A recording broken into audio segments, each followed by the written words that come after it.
Hello, hola, howdy, welcome. I'm Frank Gruber, the co-CEO and co-founder of Established. Thank you so much for joining us today.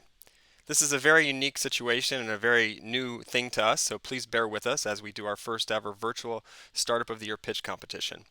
This event was actually supposed to happen in South by Southwest, which, as you know, was canceled because of the coronavirus. We're living in a very unusual and unprecedented time, and it's times like this we all need to band together and be good neighbors. So, if you can, obviously do what you can to keep your family safe, and hopefully we'll have some fun today. A little bit of an outlet from the nonstop coronavirus news that's been happening for the last couple weeks. All right, so a little bit of housekeeping.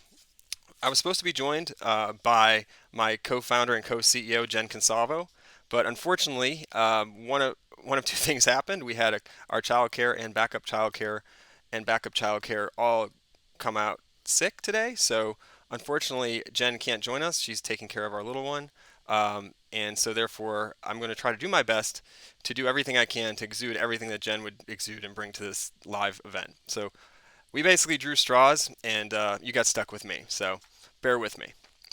All right, so today's agenda. We've got 14 startups joining us. They're going to be pitching for 2 minutes with 1 minute of Q&A with judges. We've got 28 judges that are going to be are watching along with us today. They're all over the country. The startups are all over the country, which makes this event amazing. Like, this is actually bigger than what would have happened at South by Southwest. So bear with us, though. It is, again, our first event, and if you have any issues with the feed, please refresh your feed, refresh your browser, and it should correct it. If that doesn't work, obviously you can go back to the old tech hack of restarting your computer, but you might miss a little bit.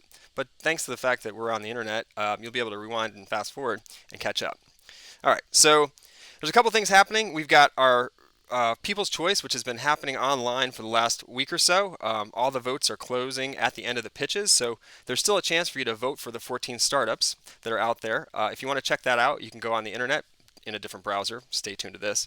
A different browser. Go to sot.link, soty.link /People's Choice and then SXSW. So soty.link People's Choice / People's Choice SXSW. We can put that in the chat, and if you're in the chat window, I think it's over here, or is it down below? It depends, I guess, what you're watching on. But if you're in the chat window, I want to hear where you're watching from. I think it's pretty amazing that we're able to do this, and I'm excited about it. So we've got some folks that are monitoring the chat room for Established, and we're going to be using it for a couple different things. And one of those things is actually sharing some of the links and things that we're talking about, as well as collecting questions during our Q&A, as well as sharing other insights that'll be shared. So while we have the pitches, we're going to have to eventually have those 14 pitches, and then we're going to have to tally our votes.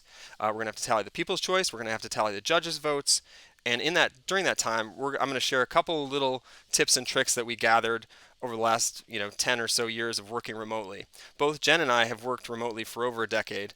We used to work remotely with AOL as well, and worked with teams in India and in Ireland and San Francisco and DC all simultaneously. So this is nothing new to us, but now we're doing it from home and remotely. And for the last decade, we've worked a lot of our time remotely, and most of our team, actually all of our team, works remotely now, all across the country. So this is nothing new to us. We want to share what's going on now, and obviously the trend now of working from home, and share some insights for that that could be helpful for you as you now may have to work from home for the next couple weeks. We'll announce the winners, and then we'll also have a special raffle drawing. American Airlines is a partner of ours, and we've got a raffle for people listening. So if you're listening to this cast, you can go to startupoftheyear.com / raffle. So startupofyear.com / raffle. That'll be dropped in the chat as well. And you'll be able to basically win a chance to win 5,000 Business Extra points. So if you aren't familiar, Business Extra is a program that American Airlines has for business travelers, and it's really a great program. It allows you to have a couple sets of points so you can use both your Advantage and your Business Extra points, and it has a number of other perks and things for business travelers. So if you want to win some flights, check that out and sign up right away, and we'll announce the winner later today. All right, so I am probably being watched by a lot of different people, probably some family members, and I want to say hi, Mom, if you're listening, as well as anybody that wants to share a screenshot with anybody, get more folks on this cast. We're gonna have a good time. Hashtag is SOTY Live. If you're putting it on Twitter or if you want to put a hashtag on Facebook, share a fun screenshot. Say hi. I could do like an action shot, maybe like a karate or something like that. Maybe do this one, maybe do a screen capture, share that with somebody. Then for sure, all my fans and friends will know that I'm internet famous now. So, all right, now let's get started. Brief overview about what we're doing here.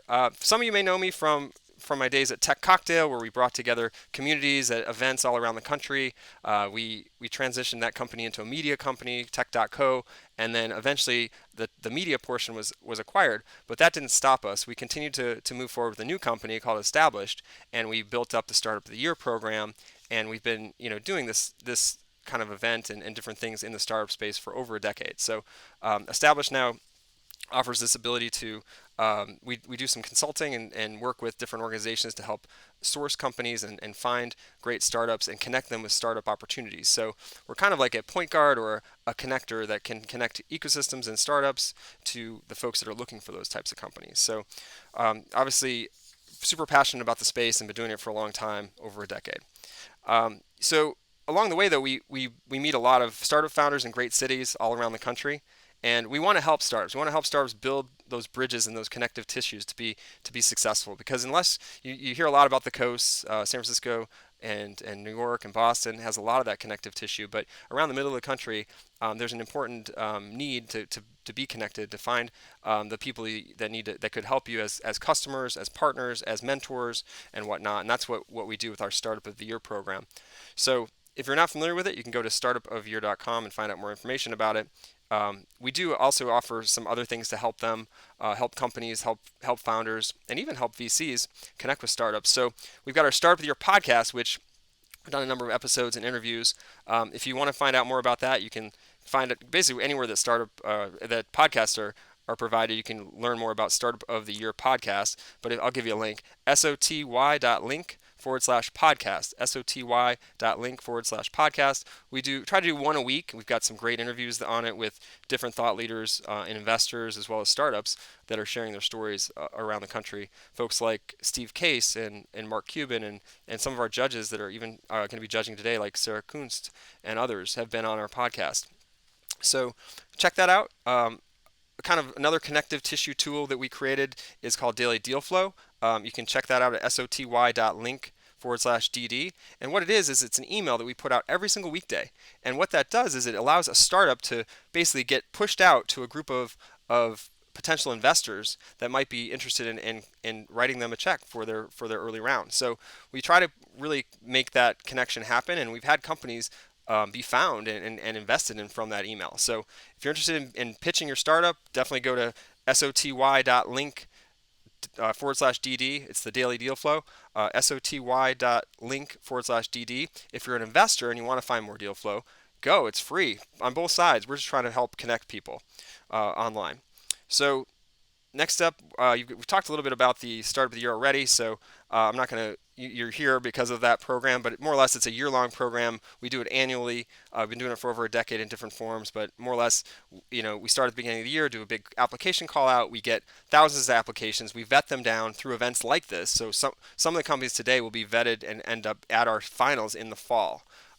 Last year we did the finals in Memphis, Tennessee. The year before that was in Boston. We moved it around a couple different times now, but more or less it's a big culmination event that brings a lot of different investors, 100 companies together to pitch and ultimately win the Startup of the Year, which gives them additional exposure, finds them potential clients, and builds relationships more or less that could help catapult them to the next level. So that's our Startup of the Year program. We're really excited and passionate about it. One thing that spun out of the Startup of the Year program is Established Ventures, which is our other arm. We've been creating SPVs, or special purpose vehicles, the last few years to invest in some of the early stage companies that come through the program. We're going to continue to do that, and one of the companies we'll actually be investing in is from the event today. So we're going to do a $10,000 investment in one of the startups that pitches today, which is super exciting, and we hope that it can help them get to the next level. So, all right, next up. Oh, and you'll be hearing more about Established Ventures soon as we do more with that, as we continue to try to find great companies all around the country there's just not enough capital looking at those early stage companies, especially in these rising cities, and obviously very supportive of some of the work that's being done by others like Rise of the Rest and others. So, all right, so if you're interested in getting involved in Startup of the Year, let me know. And this is how, a couple different ways you could get involved. You could become a part of the competition. If you've got a startup, you can be a part of this. You can apply. The deadline's coming up in the next couple months, but you can apply to be a part of one of these events or be a part of the online. Or sorry, the big event if you don't want to be part of this virtual event or any virtual events in the future. You could also become a judge or a mentor or even a sponsor of some of these programs if you're trying to connect with startups all around the country. So those are a couple different ways. We're going to continue to do a lot of these online, I think, because the current climate is not allowing us to do what we have been doing for the last decade. We all need to social distance a little bit and help flatten that curve and help get over this really unusual but unfortunate situation with this pandemic. So really want to we really focused on investors and connecting them with companies and organizations. You can also, if you're trying to get involved in being an investor, we have some areas of that as well called our investment community. So you can check that out as well. It's on our website. All right. Lots of housekeeping. We're almost there, and we're going to get started. But one example of how we've actually been connecting, some of the ways that we've been connecting startups with opportunity is we partnered with .us to honor U.S. veterans, veteran-led startups, startup founders, and their spouse/dependents. Or startups founded by their spouses or dependents of U.S. veterans, and so that's going on right now. You can check out more information on our website.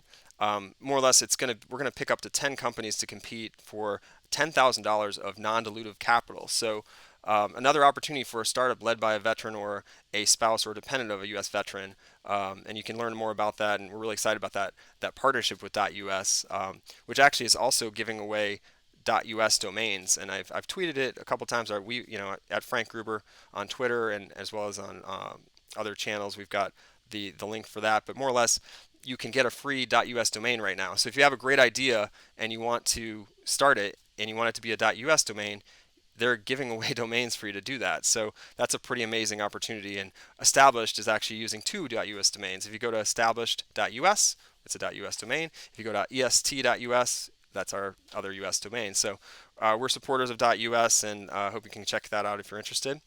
We also work with NASA as part of their strategy team as the NASA iTech program, and led by Kira Blackwell. So that's another program and opportunity. There's events that are happening there that potentially could be interesting for a startup. It doesn't have to be just a space company. It could be any kind of company. So, there's specific verticals as they continue to do different call outs for different kinds of companies. So that could be another area that you could connect through us to find an opportunity which could lead to pitching a NASA scientist, which is amazing. And your startup could end up, finding other investors and other folks through that as well. We also work with the U.S. Air Force through AFWorks, which is an innovation arm of the Air Force, and they're trying to find companies, and they've got something called CIBR Open Topic, which is not an investor, but more or less is a contract where you can get from the government to do something in the realm of your startup. And you can find out more about that at afworks.us, AFWERX.us. And so we're working with AFWorks as well to find companies that might fit some of the criteria of the problems that they're trying to solve on basis for our airmen around the country. All right, so that was a lot of information. I just want to thank our partners and sponsors. Like I mentioned earlier, we work with American Airlines. They're committed to finding startups and working with startups and small businesses around the country. And they want to really develop relationships early with them so that as they grow, you can grow with them. And so more or less, they have some great programs. The Business Extra program is one of them. AirPass is another one. We've used both to fly around the country over the last decade, and both are phenomenal. They offer a lot of perks, and definitely something you should check out if you're a flyer, a big flyer. That raffle again, startupofyear.com/raffle. Sign up now, and you might be able to win some points. And then we'll also be sending out an email later after the event with more information about American Airlines. So be ready for that. You're seeing, I think, in our stream here, you're seeing right here some beautifully designed things, the slides and whatnot. And our event down in Austin, Texas, was going to be in partnership with Covalent Logic. They're a a full-service communications agency specializing in web development, public relations, and graphic design for business transitions, including startups, mergers, acquisitions, and crisis communications. Anyway, they were going to help us with our established house there and the design. It looked phenomenal, and unfortunately we had to cancel it. But they're still working with us, and we're excited to be working with them, and hopefully they'll continue to work with us on future events and things that we do online and off. And if you are, looking to communicate during this current coronavirus crisis, they could help you with that too. So if you look at covalentlogic.com, covalent is spelled Covalent, logic, logic.com, and you can learn more there. So what are they playing for today? Quite a bit. We've got a golden microphone trophy for the winner. That will win this pitch competition. We've got a fast tracked finalist spot for our summit, which will be coming up in the fall for them. As I mentioned earlier, we got the People's Choice, which will win a silver microphone. I don't have the prizes on hand, unfortunately, with our virtual situation. We are literally connecting like 6 or 7 different states. We have different states from our team members all around the country making this happen. So, gosh, it's amazing what technology can do these days. All right, so People's Choice will be, you're voting online for that. We mentioned that link earlier. Also, there'll be, so make sure to vote for that. And then I mentioned earlier, American Airlines Business Extra points will be given to the top 5 companies as well. So not just the raffle, the top 5 companies are going to walk away with some points. Oh, I guess that says it all right there. Where'd it go? Oh, it's over this way. There it is. So yeah, just read that, basically. And then also there's a potential investment from our startup for start of the year from Established Ventures, which we're going to put $10,000 investment into one of these companies. So excited to pick one of these companies and hopefully they can move forward with their endeavor. We're dropping links right now all over the place. You can see them on the screen. You can see them in the chat room right now. If you're just joining, welcome. Howdy if you're down in Austin still. And anywhere else you are, I hope you're enjoying so far. We're going to get started here, and first we are going to connect you with who our judges are. They're all listening in as well. So hi judges. Oh, other hand. How's judges? How's it going? Hope you're enjoying so far. We're going to meet some of those judges right now, and then we're going to get into our pitch. So let's meet our judges. First off, we've got, and please apologies in advance if I totally don't do your name right. I am sorry, and Jen usually does a way better job of this, and at names especially. So hang in there. All right, so this one's easy. Richard Manassi from Tampa Bay Wave. He's one of our judges. Carolyn Rods from Hello Alice. Brent Winstrom from America Inno. Ronnie Johnson at CEAS Investments out of Miami. Dan Myers from Lighthouse Labs. They're all on the screen right there. You can see all their shining, beautiful faces. Thanks for joining us as judges. We've got more. Cesara Windrum from AARP Innovation Labs. James Phelan, he's with Founder Institute and Startup Grind Houston, wears many hats. George Moncrief from AFWorks. Sarah Kuntz from Clio Capital. Hey Sarah, thanks for joining us. Jose Vitres from Boomtown Accelerator. I was thinking of baby boomers there for a second. Boomtown. I know Boomtown. All right, so Joe Merrill from Sputnik ATX, which is down in Austin, Texas. Hey Joe. We've got Jennifer O'Daniel from CTI Gap Funds and Mach 37 out in DC area. We've got Tom Flake, he's a serial entrepreneur and investor. Amy Hopper with Winrock International. We've got Laura Hill from Southwest Angels Network and 37 Angels. We've got Danielle Hill from The Riveter. Aisha Lewis from Notley Ventures. We've got Gordon Finnegan from Light Capital Partners. We've got Matt Bloomstead from Springtime Ventures, which one of our other members of our team is also part of that fund, Rich Malloy. Carrie Rupp, she's joining us from True Wealth Partners. Lawrence Johnson from Morningstar. Lisa Mitchell from Techstars. Worley from Elliptical Capital. Lindsay Uflid from Mass Challenge Texas. And then we've also got next up, we've got Connor Colley from Tech.co and Raklif Ahmed from DePalo Ventures. I want to say, I think I always revert that. I want to say Diablo. It's DePalo. ventures. So thank you all for joining us. We got 27 judges. It's quite a few. Thank you for all for being here today and being a part of it. Many of those judges were going to be in person. Most of them actually were going to be in person in Austin, Texas. So thanks for joining us today and taking time out of your Tuesday, St. Patrick's Day, to join us today. All right. So some fun facts about our startups. We've got 20 women or minority or veteran-led founders here pitching today out of the 14 companies. It's quite a few. We've got companies from Wyoming, Texas, New Jersey. Oh, and actually, I'm hearing things. I may have missed a judge. I missed a judge, Katie Milligan. Sorry, Katie. How did I miss that? Uh, I don't read good apparently. Sorry about that. She's from Startco. I wasn't looking at the slides, looking at my notes. Anyway, sorry about that. We're moving on to the startups. 20 minority and women-led or veteran-led startups. Wyoming, Texas, New Jersey, DC, Indiana, Oregon, New York, and more. That's where all these companies are coming from.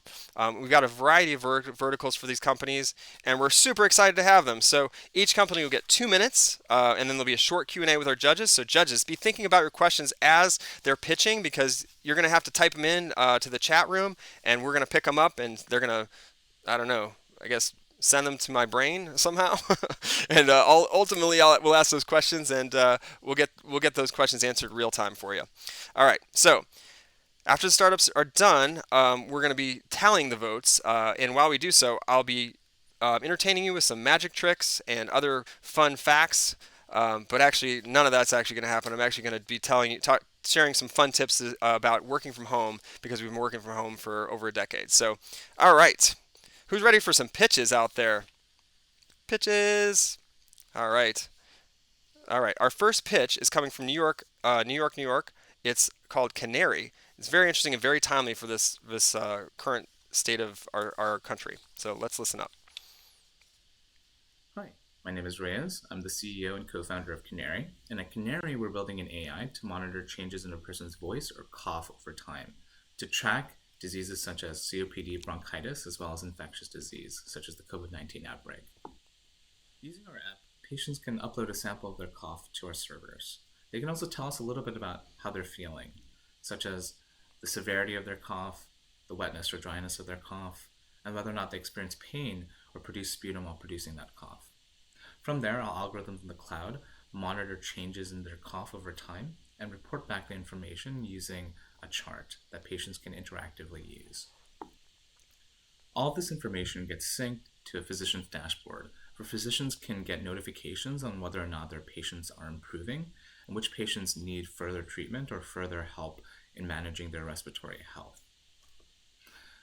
In the future, we envision something like this for Canary. Hey All right. Alexa, what's the weather like for today? Currently, in New York it's 41 degrees Fahrenheit with cloudy skies. We noticed your voice has changed. Can we take a sample of your cough? That okay? It seems that your cough has some signature similar to an upper respiratory infection. I have sent some information about screening services to your phone. Thank you for listening.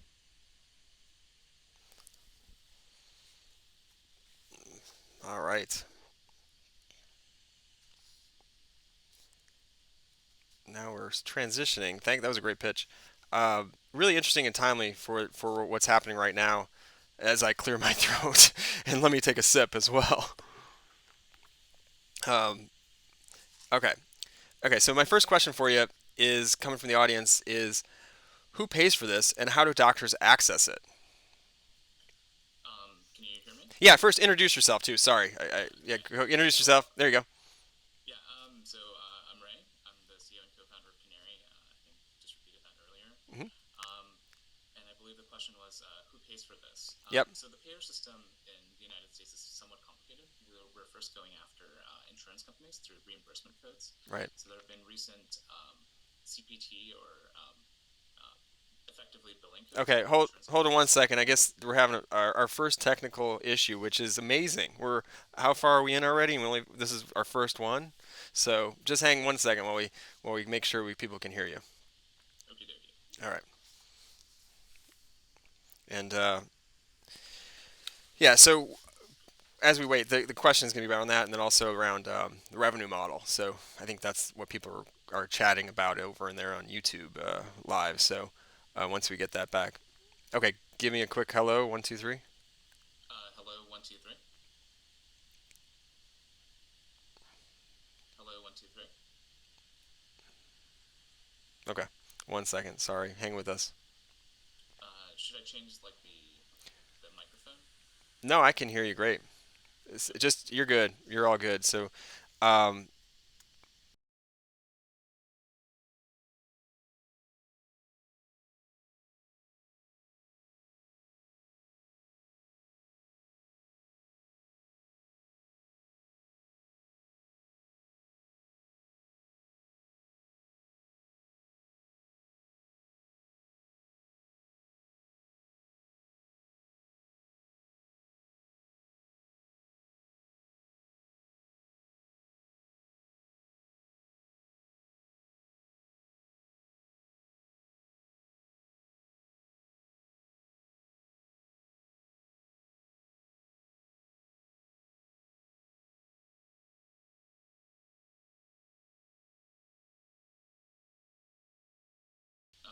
Can you hear me? and we're back. And yeah, definitely. Let's check that out. Can we hear you now? Hello, 1, 2, 3. Can you guys Hello. hear me? The screen's got a stream's got to catch up. There's a Okay. little lag. Hopefully.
You're gonna have to or tell me the answer in short code, and I'll just have to respond with it again. We're having some audio problems.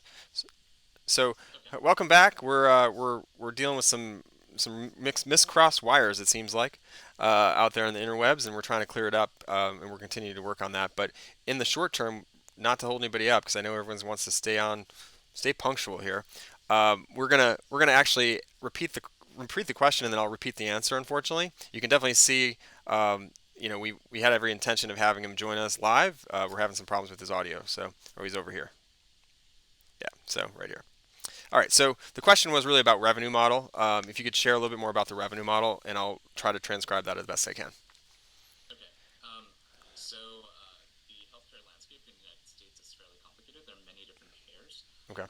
Right now, there are new billing codes from healthcare insurance Yep. companies that allow us to use digital health solutions to manage patient health. So we'll be Hmm. using those payer billing codes to get reimbursed for using our product. Okay. Okay. I think you might have just fixed it. Did you, Joe? Did you get it? Okay, great. One more time, just for everyone out there, because they missed the beginning part. So I think you had a great answer for it, and apologize for this mishap, but thanks for rolling with it. So, business models, talking about insurance and whatnot. Let's go with it. One more time. All right, from the top. So healthcare in the United States is fairly complicated. There are many different payers and insurance companies out there. So what we'll be doing is we'll be using established Medicare billing codes in the initial outset to get reimbursed for using our product. And we're working closely with healthcare insurance companies to do that. Great. All right. Thank you for being such a great support. Do we have any Mhm. time for any other questions, or how are we doing? Okay. Thank you so much for being here and for answering that question. And apologies for the mishap. And we're gonna go Yeah, on to the. do you mind if I just introduce my team? I forgot to include that in my pitch deck. So my Oh, team includes Emily Wang, who's a Teal Fellow, and then okay. Yep. Next up, and thank you all for joining us. And again, for those that are just joining us on the internet, we are into startup number two, Carpe Diem, which is Carpe Diem or Carpe Diem Social, is out of Washington D.C. And we're ready for Carpe Diem to pitch. Hi, I'm Nasa Shelley, the CEO of Carpe Diem. We are a female, minority owned and operated startup with a team passionate about connecting people. We're also part of a growing group of singles craving a more authentic online dating experience. While online dating is now the number one way singles meet, they are frustrated with existing dating apps. We are simply swiped out. Tired of dead end texting, being ghosted, and wasting our time and money on bad first dates. That's why our team created Carpe Diem, a video first dating app with a patented matching process designed to provide relationship minded singles a shortcut to chemistry by requiring a 5 to 10-minute video call between matches before enabling texting. For us, video first equals chemistry first. Our competitive advantage is that Carpe Diem's video first approach lets our users have a mini date from anywhere, allowing them to get as close to meeting in real life as possible while maintaining all the conveniences of online dating. We know this is a product singles want.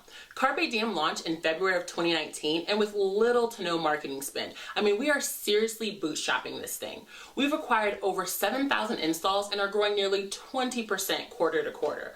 We're acquiring users at half the cost of our competitors, and we have a higher retention rate than the industry average. And we are growing organically, with over 50% of our users coming from non-paid methods. Carpe Diem is a freemium model product that has already proven capable of generating revenue through a la carte features. We plan to generate substantial advertising revenue by leveraging our data surrounding video and online dating behavior and layering in subscriptions. We have the product, we have a diverse, top-notch team of engineers, attorneys, tech entrepreneurs, and IP specialists, and we are ready to take our share of this $3 billion and growing industry. So if you're ready to seize the dating with us, then download Carpe Diem today. And if you're an investor in this vertical, we'd love to speak with you. Happy St. Patrick's Day. All right. Happy St. Patrick's Day. And Carpe Diem, can you hear me? I can hear you. Great. Why don't you introduce yourself, and we're going to take a question from the audience as well. Great. Hi, I'm Nasa Shelley. My team includes a CMO, Sally Hama, and a CPM, Hannah Cho. We're based in Washington, D.C., and we're all from Northern Virginia. Okay, great. So my first question is actually coming in from Sarah Kunst, and her first question was, well, first off, she said great pitch. So a little feedback, and then how do you control like lewd and abusive behavior with that first video? Because there's no way to track, what's Yeah. happening in that call. Yeah, that's a great question. And it was a really primary concern for us as we really want to be a safe space for women. Hmm. And so we actually have an automatic reporting feature in the app. And right now it's automated that if a user is reported 3 times, they're automatically removed from the community. And users can end a call at any time and report a user at any time. But the great thing about Carpe Diem is that the first step is that you match based on a profile. Right. And so we really have not seen a lot of inappropriate content because first you're seeing the person's profile and then you're deciding to have the video chat with them. So there's that buffer. Right. So it's a little bit layered kind of way to kind of Yeah, filter down and make sure that you're not getting, well, first you're more compatible and you're also not getting weirdos or whatever. exactly. Okay, great. One more question. How active are your users? So our users are very active. So we've had over 2,000 video calls Hmm. within the last year. We have a little over 7,000 installs, and about half of that is active users. Great. 65% of our users are based in New York, and about 20% are in DC. Great. And that question is coming from Richard Manassi. So thank you, Richard, and thank you, Sarah, for those questions. How are we doing on time? Are we good? Okay. Thank you so much for joining us from DC. Thank you. Happy St. Patty's Day. Carpe diem. Bye. All right. Bye bye. All right. So next up, so judges, get those questions. Be thinking about those questions, and hopefully it's flowing pretty good in that chat. That was our second company. We're moving on to our third, out of Portland, Oregon. We've got a company called Cloud Campaign. All right. So let's cue Cloud Hey Campaign. everyone, my name is Ross and I'm one of Oh, the co-founders here at Cloud Campaign. Cloud Campaign is a digital platform which helps marketing agencies streamline social media management so that they can increase the number of brands they manage and charge a higher retainer with a leaner team. Over the past decade, there's been a major macro shift in the marketing space, and today, over 84% of Fortune 500 companies and over 79% of SMBs outsource some part of their marketing. This has spurred an entirely new industry comprised of over 100,000 marketing agencies in the US and Canada and over 4 million freelance marketers in the US alone. We spent 6 months cold calling over 500 of these agencies to figure out where the biggest pain points were, where the gaps were in the market, and how we could make their lives easier. And what we realized is that even though there's been this massive shift in the industry, the tools have not kept pace and are still targeting the brands directly. This has left marketers no choice but to hodgepodge together an amalgam of tools that might look like Google Docs, Data Studio, Hootsuite, email, you name it. It's incredibly inefficient, and even worse, it leads to untoward errors. And that's where Cloud Campaign comes in. Cloud Campaign is an all-in-one solution which allows these marketers to manage the entire organic content lifecycle for agencies. Now they can store all their content, get it approved, create it, schedule it out, and report back all within one solution. Although our beachhead solution of organic social media management represents a $2.4 billion market, we're not stopping there. Already today, we have an 89% conversion rate if we talk to agencies who are using one of these incumbent solutions. We are on every continent except Antarctica, and there's over 6,000 brands being managed within our system. But we are going to become the solution where agencies can go to handle both organic and paid social media management, build their clients, and handle task management under one roof, which represents a $24 billion market opportunity, and there's no one doing anything like it today. We are Cloud Campaign, and we help marketing agencies scale.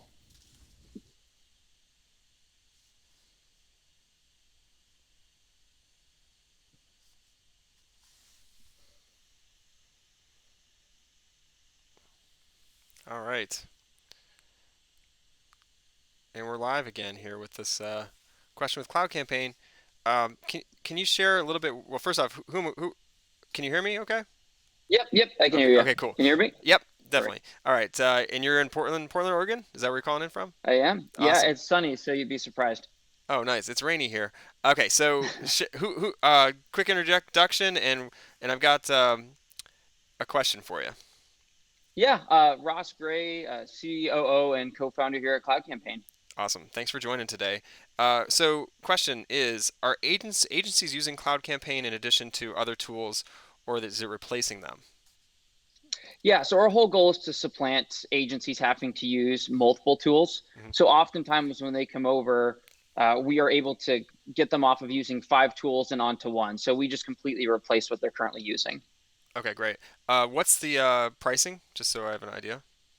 Yeah, so our typical pricing kicks off at $199, Hmm. and that's paid monthly, and that will include the first 5 brands that they manage, and each additional brand that they bring onto our system is an additional $25.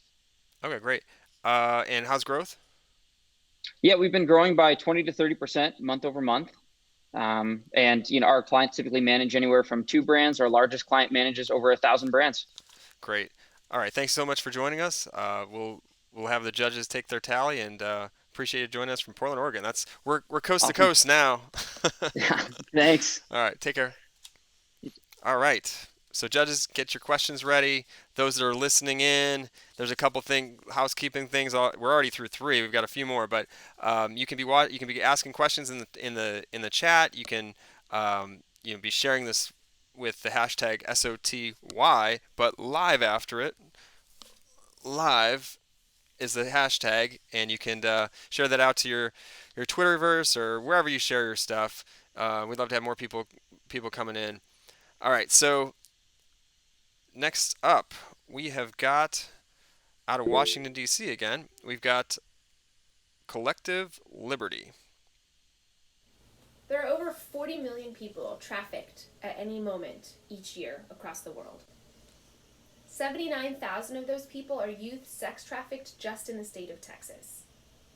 And while those numbers might be staggering, what's even more staggering is that we have fewer than 800 prosecutions for human trafficking initiated each year in this country. We're not even coming close to solving this problem. And while there's a lot of reasons why, a big one is that the investigators are overworked, under resourced. Special Victims Unit detectives are supposed to have around 25 active cases at any given time. Most across this country have almost 100. So those cases go undeveloped and they're just triaging to the best of their ability. My name is Rochelle Cahan, and I'm the founder of Collective Liberty, and we're trying to solve this problem. I was one of those local law enforcement. I was a prosecutor in Philadelphia for 6 years, and I handled the state's first 2 human trafficking trials. And it was way more work than it needed to be, and I was sort of reinventing the wheel each time, and I knew there had to be a better way. So our solution has started winning awards. We won the Thomson Reuters Foundation Stop Slavery Hero Award, as well as multiple pitch competitions, including Mass Challenge. We're now partnered with the Texas Governor's Office, as well as hundreds of jurisdictions across the United States, to scale the tool that we originally bootstrapped. Justin Rishi, the former VP of Tech at GoFundMe, is our tech advisor, and we're building out it's already been beta, and we're ready to start scaling the tool where we collect data from all over the internet, from other open source avenues, partner shared information, and Freedom of Information Act requests, and leverage some of the most sophisticated artificial intelligence in the world to analyze that data so that detectives just sort of log into the tool and have all of that information at their fingertips. So the smartest detective in the room is basically our tech tool, and it's revolutionizing the way we stop human trafficking. So we hope you'll join us. All right. Can you hear me?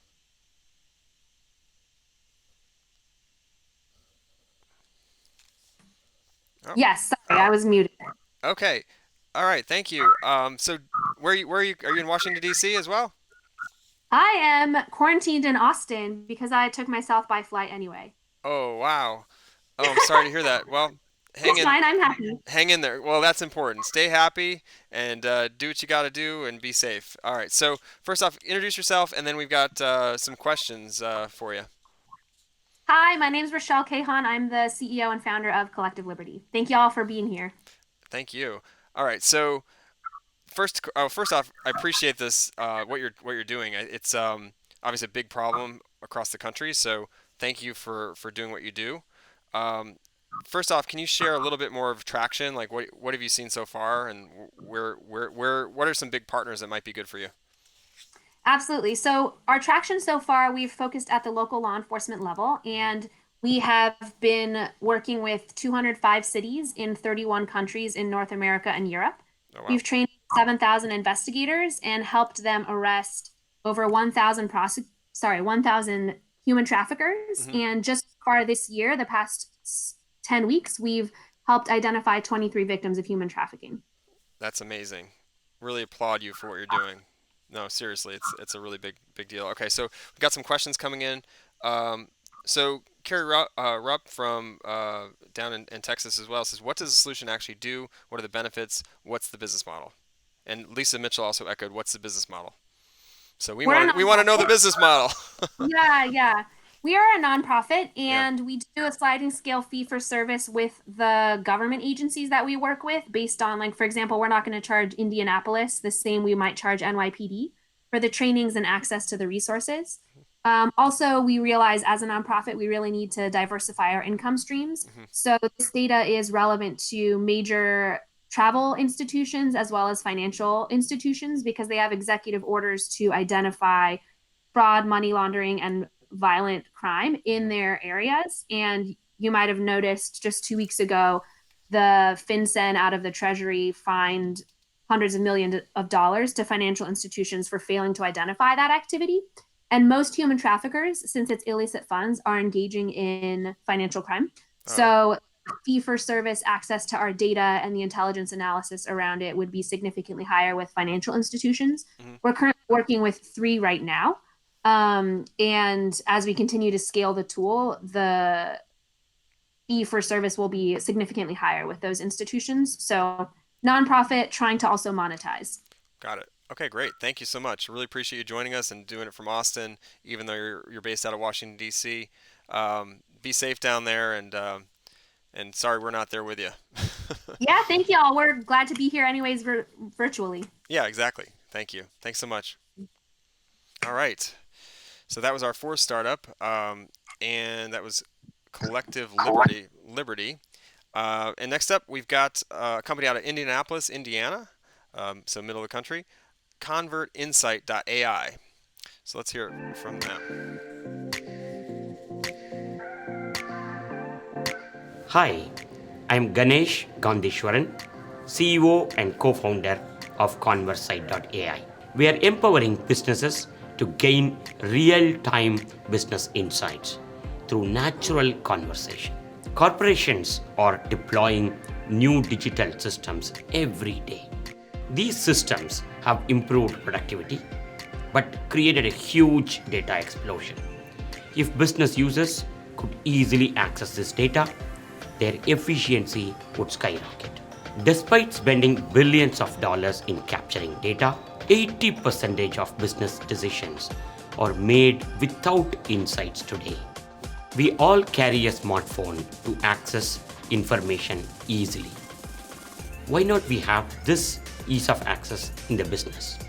Conversite is a mobile app that empowers sales and service teams with real-time information from multiple different data sets. Athena, our AI assistant, easily connects with your existing CRM and ERP systems.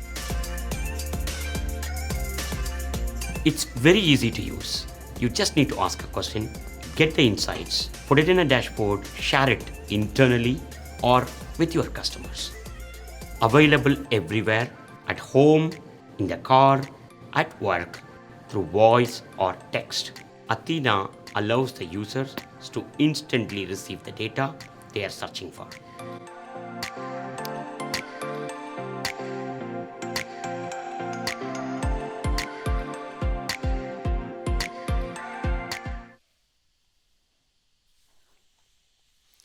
All right. Okay. Thanks for joining. And I think I may have, I don't know if I've been, things are just flowing out of my mouth. I may have said your name, your company name wrong, so apologize No there. problem. So it's convert site Conversite. site dot Conversite. AI. I added an insight because I thought you had Yeah. in there, but I'm just living here, or mad living here. I'm just making stuff up. Sorry about that.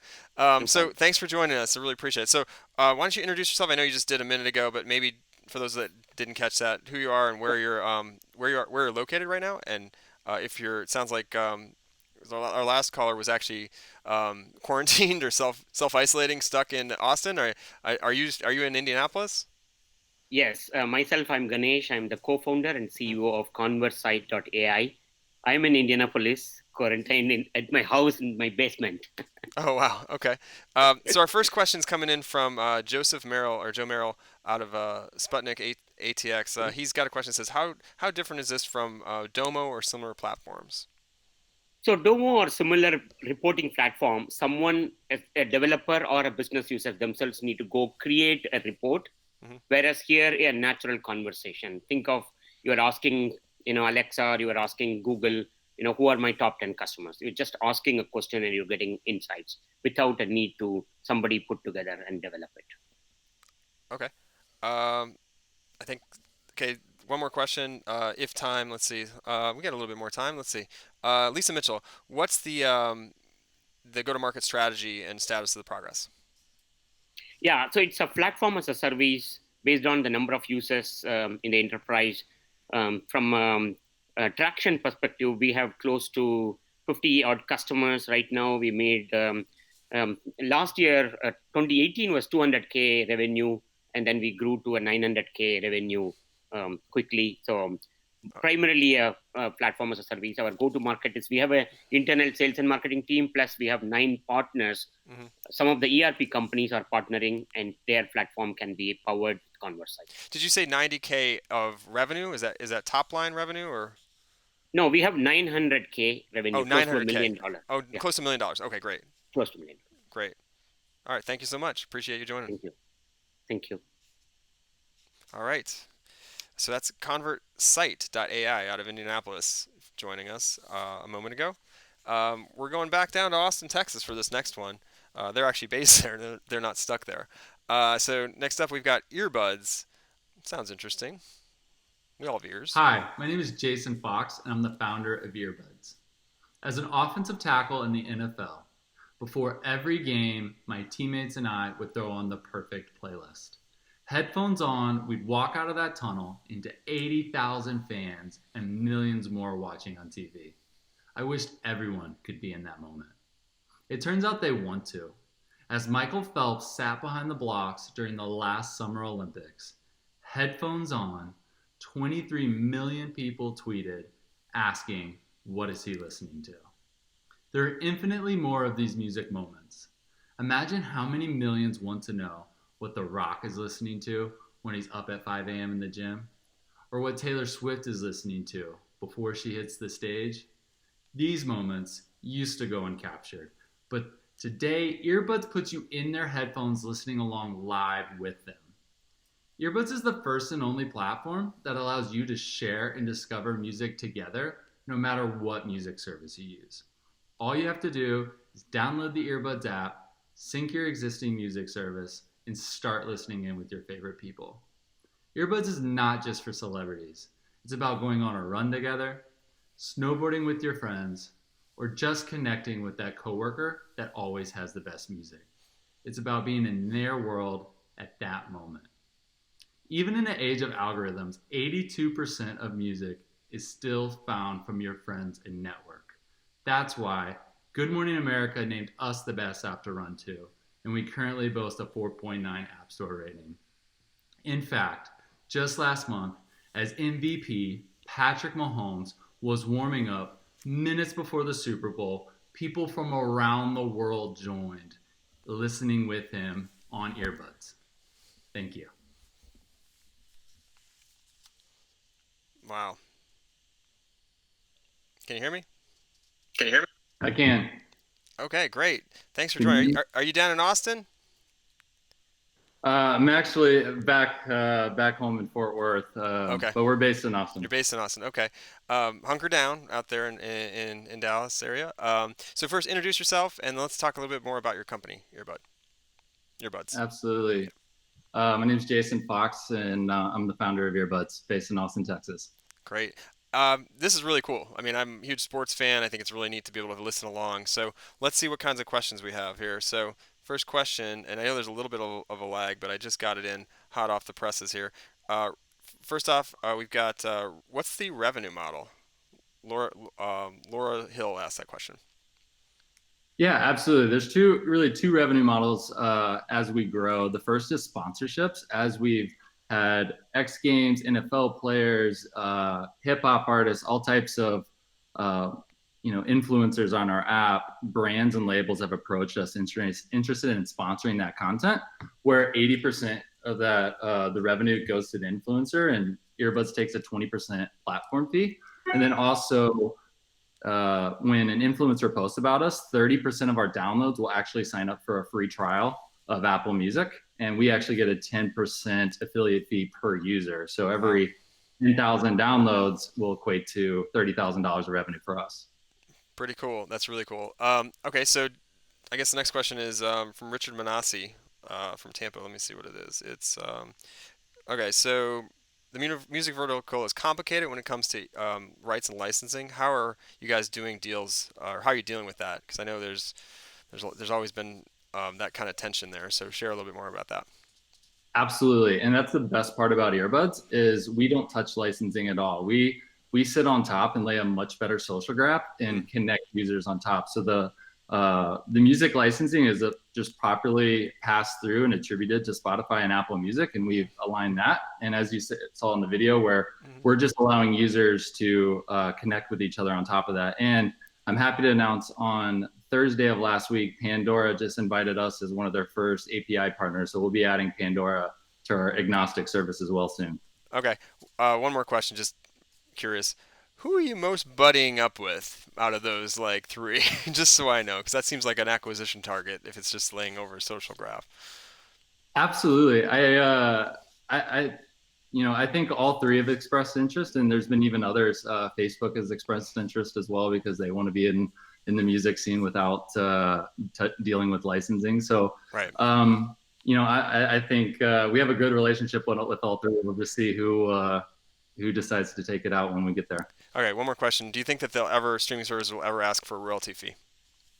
I don't think so, because we're really helping them grow. Because Spotify has 128 million premium subscribers, Apple Music has 65, and that sounds like 190 million sounds like a lot of users, but 1.8 billion people around the world use YouTube exclusively, and as competitive as they all are with each other, they know it's a race to grab those YouTube listeners, which is the number one demographic that wants to listen along with LeBron James as their favorite role model. So as long as we're acquiring users for them, I think it's a great relationship. Okay, great. And that question came from Maine, from Brian Walker. He's with Maine Angels. So that was that last question. So we've got judges all over the country. We've got people all over the country. We're doing this virtual because we just don't care. We're doing it in your living room. We're at home with you. So thank you for joining us all the way from Texas. And I think we're getting ready for our next pitch. So thanks for having me. Yeah, thank you so much. All right, so next up, are we ready to cue the next company? Just want to get the okay before we're ready to go. Okay, this one's interesting as well. With everything that's happening in the world, some people are thinking about homesteading, and if you don't know what that is, go check it out, Google it online. And this next one's called Garden.io out of Austin, Texas, and maybe you want to start growing your own food or having a garden. And this could be a timely one for that as well. So let's hear that. My name's Ramon Gonzalez, and I'm the founder and CEO of Gardenio. Now, the act of growing your own food is a deeply human kind of thing, right? Grabbing rosemary from a bush, tomato from a vine, something kind of magical about it. We know that it's good for the environment, for communities, for our physical and mental health. So why don't we do it more? That's because the experience kind of sucks. You have to get up off your ass, you have to go into a place, talk to a stranger, overwhelmed by choice, you get home and you're kind of on your own. So we built Gardenio. Gardenio is a new kind of garden club membership. We send you everything you need every season to grow organic, or herbs, fruits, and veggies, and small outdoor spaces with an app to help you as you grow. The grow box every season includes a live plant, the right kind of soil, mulch, care guides for what you're growing and where you live. We send you plant food in the amount you need it when you need it, and infinite lives. So if your plant dies for any reason, we'll just send you a new one. The app connects you to the information, supplies, and people you need to be successful. Now, the market is bigger than it's ever been, $48 billion, up from 36 just a couple years ago. 10% of that is DIY edible alone. And 80% of new gardeners are between the ages of 18 and 34, with no major direct-to-consumer player in the market right now. Now, we know how something like this scales. We work with advisors from Plated and Blue Apron. We know how to reach our market. We've worked with folks from Everlywell, Literati, and BarkBox. And our team, I have 10 years experience in digital marketing and user experience design. Our co-founder, Chelsea, is a self-taught developer, graduate from design school. The rest of our team includes a Lean Six Sigma black belt and a Google operations employee. We know that we have the resources on hand to be able to take on the challenges ahead. Now, especially now, with public health and food independence top of mind, our mission to empower a generation of lifelong gardeners resonates more than ever. But with Gardenio, you don't have to grow it alone. All right, and we're back live. Can you hear me okay? Certainly can. Okay, great. First off, are you in Austin, Texas? Yeah, currently in Austin, Texas. Oh, great. I'm in Maine. You ever been to Maine? I haven't had the pleasure, no. Okay, someday. Once they sort out all this coronavirus stuff. All right, so first introduce yourself, and actually every judge has been asking the same question, revenue model. So let's start with a quick introduction, who you are, and then jump right into revenue model, and then we'll ask some more questions.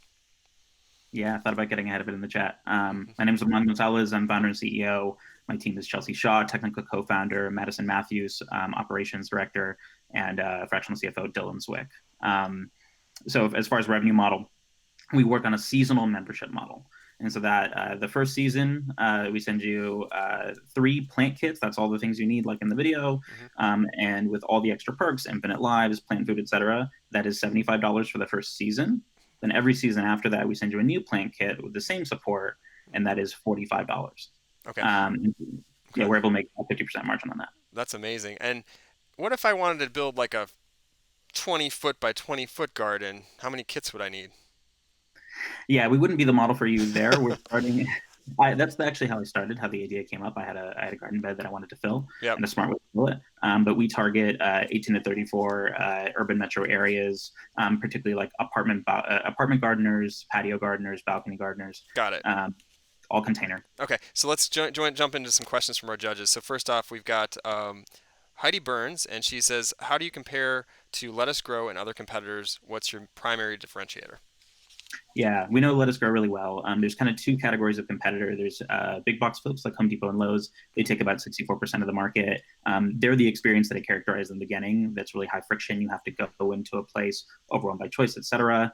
And so we know from our research that people don't like that experience. Secondly, there's this sort of hardware-based things.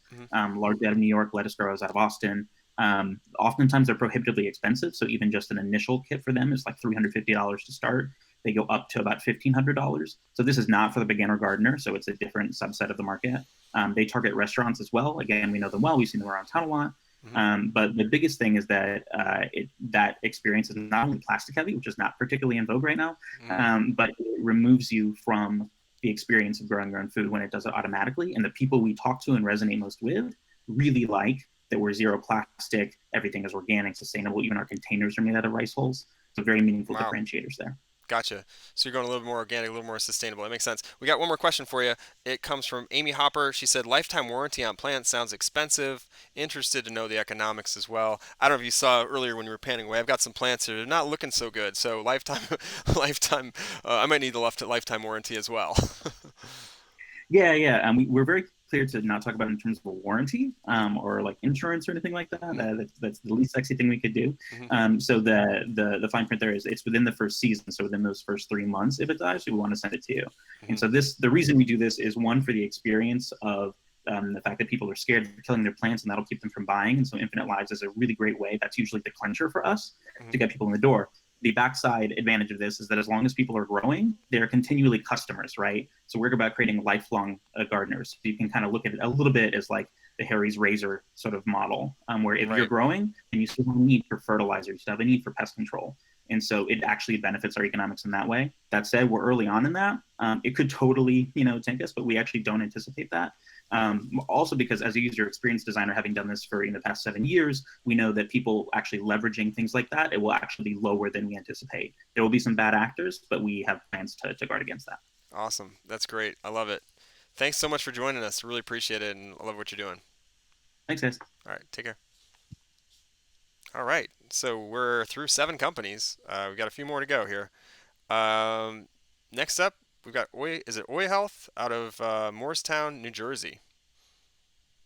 Good morning. My name is Mario Anglada. I'm founder of Oi Health. Oi Health is a health technology platform focused on underserved medical communities across the world. For context, in the US, 118 million people, or 36% of the population, doesn't have effective use of healthcare insurance. So our goal was to create a solution that addresses the needs of these underserved, vulnerable populations anywhere in the world.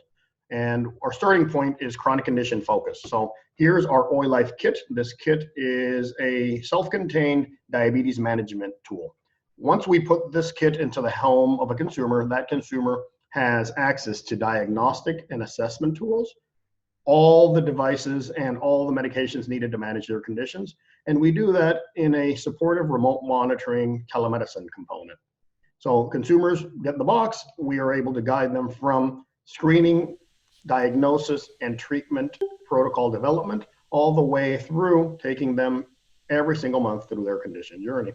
The system is built with 2 premises as part of it. Number 1, we want to bring in industry partners. So we work with pharmaceutical companies, medical device companies, pharmacies, and others to create our novel solution.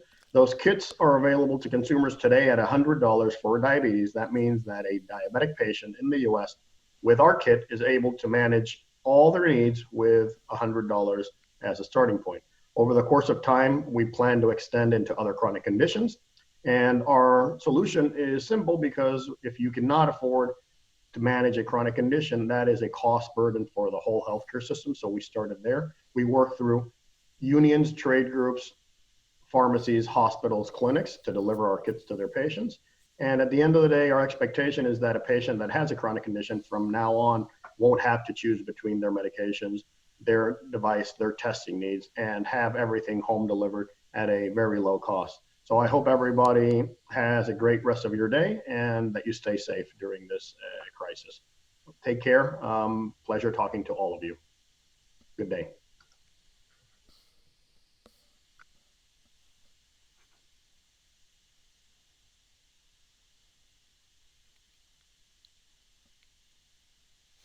All right. Great. Can you hear me okay? I can. All right. So, question that keeps coming up. First, introduce yourself, where you're located right now, and where you may be located normally in case you've been moved, and then also your kind of overarching revenue model. Absolutely. My name is Mario Anglada. I'm a CEO and founder of Oi Health. We're Morristown, New Jersey based. I'm here at my house. So at the end of the day, what we're doing is we're actually engaging with consumers in a revenue model that is direct to consumer in many instances through retail partnerships, hospitals, or clinics, where our kits are offered in a cash pay format to those consumers. And we also have a split model where we provide our kits to Medicare providers, and those Medicare providers are able to bill CPT codes related to remote patient monitoring. Okay, so our first question is coming in from Sarah Kunst, and she says, "Does cash base mean that Oi Health is paid out of pocket and then has to be reimbursed by insurance or use FSA, HSA?" It can be. So we focus on underserved medical communities. So our solution goes to those 118 million Americans who don't have practical access to healthcare. But we make sure that when we mean cash, that means you can pay out of pocket. If you are an insured consumer and you want to use our systems, you can take the receipts that we provide to you and take them back to your insurance company for them to reimburse you. But we make sure that our model is always available directly to the consumer, understanding that third parties will actually, in some points in time, pay for these services as well.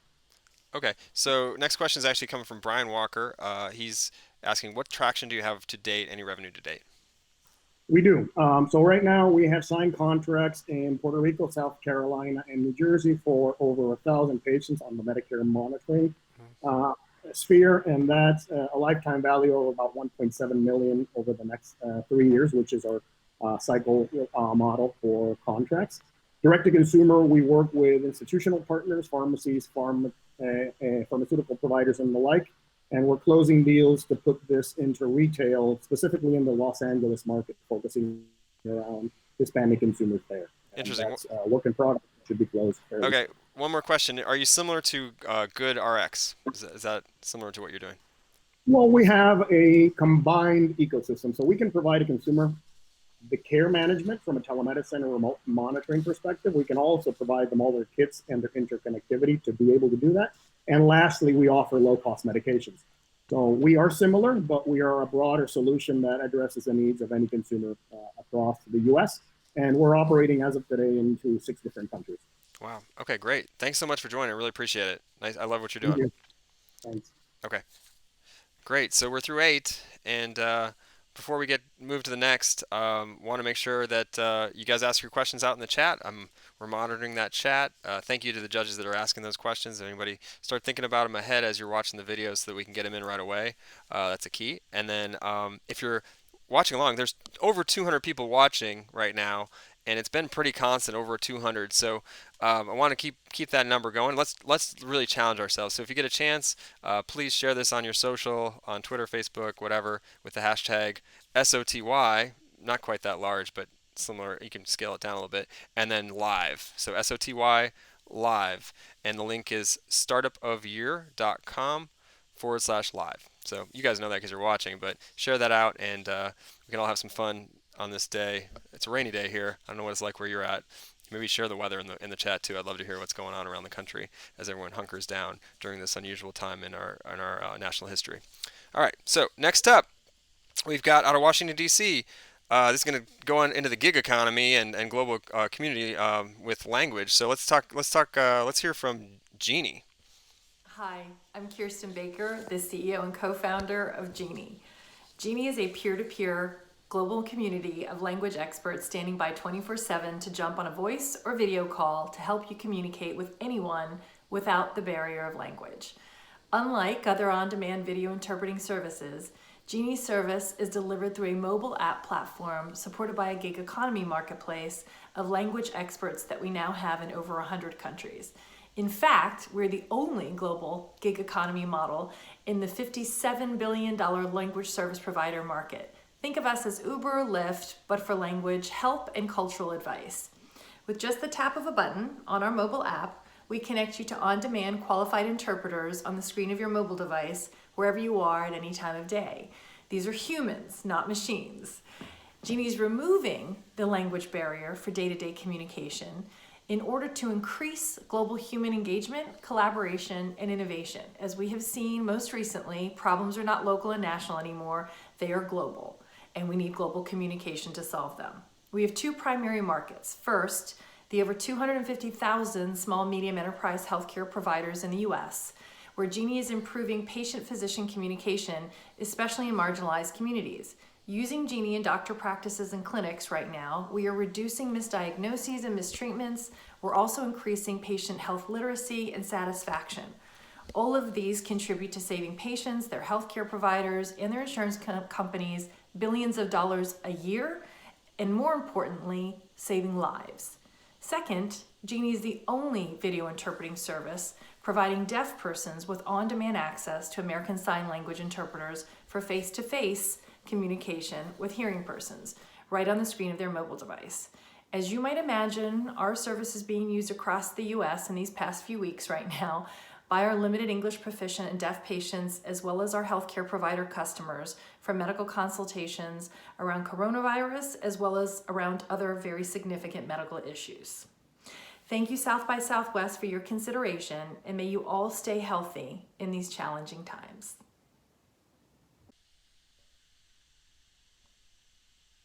All right, and we're back. Just want to do a quick sound check. Can you hear me? 1, 2. Hi, how are you? Good. How are you? Thanks for joining. Are you in Washington? Washington, D.C. Yes, I am. Nice. And just quick, kind of run a show here. Jeannie is 24/7. We heard that part. Can you share who you are and your overarching kind of revenue model, and then we'll jump right in. I think you probably shared that, but let's just cut to the chase. Sure, sure. Hi, Kirsten Baker, CEO and co-founder of Genie, joined here by a couple of amazing team members, just to mention a few. Other co-founder, Dr. Richard Brecht, world-renowned language expert, Hans Spencer-Macher, former president, CEO of Globalization Localization Association, Evan Villamay, developer extraordinaire for startups, Chris Saad, former product at Uber. So our business model is, as you said, gig economy language, right on your mobile for everyone. And we're doing subscription models for enterprise where they pay monthly subscription plus a per minute fee in order to access service. Great. And I've got a first question from Connor Cawley from tech.co, amazing publication. How well will translators be paid? So the interpreters actually, because we're an assetless gig economy model, we're actually able to pay our interpreters better than all of our competition, including the $1.8 billion behemoth in our space. We pay our interpreters 50% actually of what we make. Okay, great. And how are you finding and vetting those interpreters? We have a history, and you probably heard in some of the bios I just mentioned on my team, of being of spider webs into the community for years and years. So our history is there, and we actually have providers now in about 110 countries around the world, so we access them from everywhere. And we do a lot of social media as well, and we have a number of channel partners that help us find our interpreters. In terms of qualifying, that's a pretty rigorous process, and we do everything from assessments to interviews.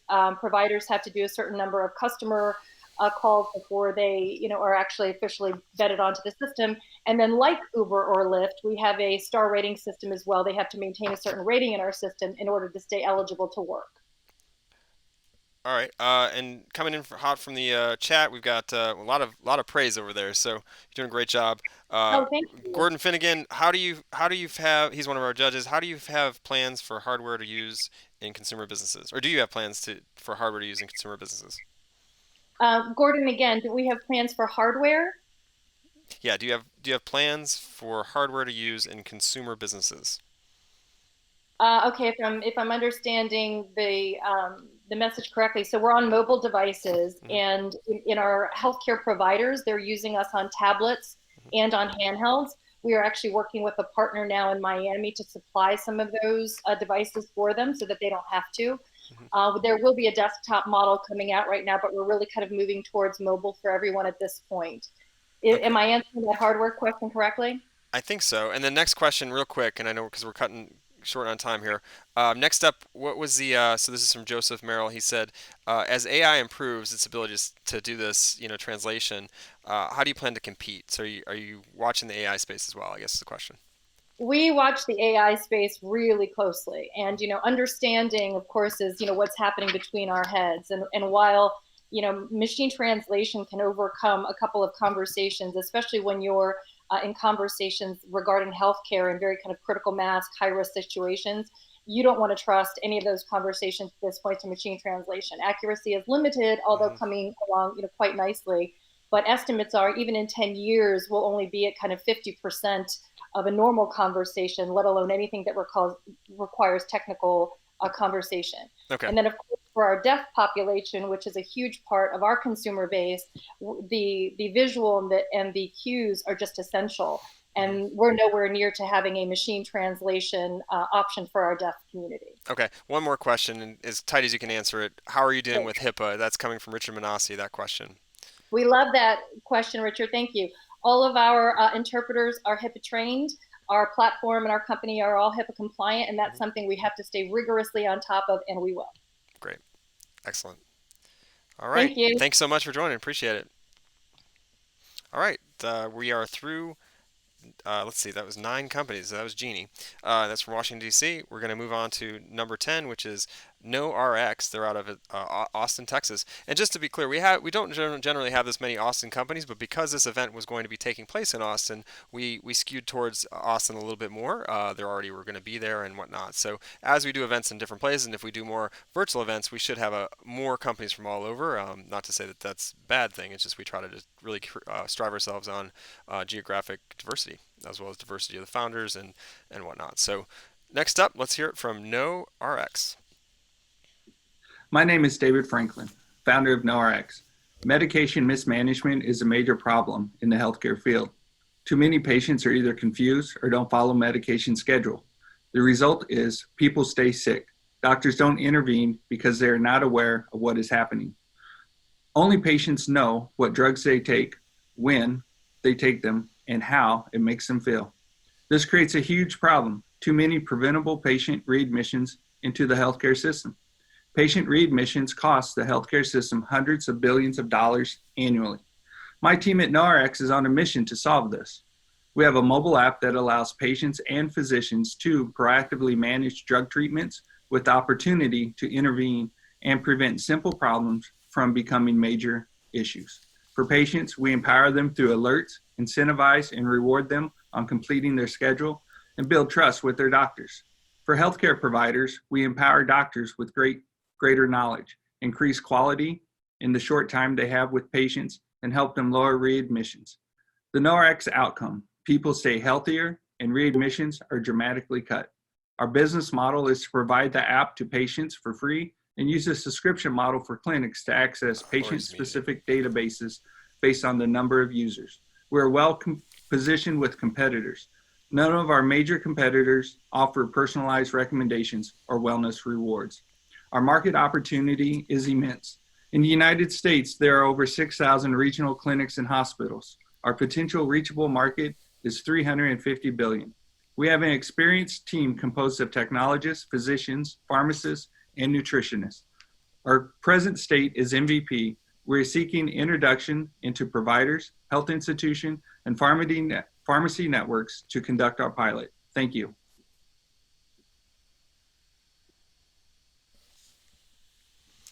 All right.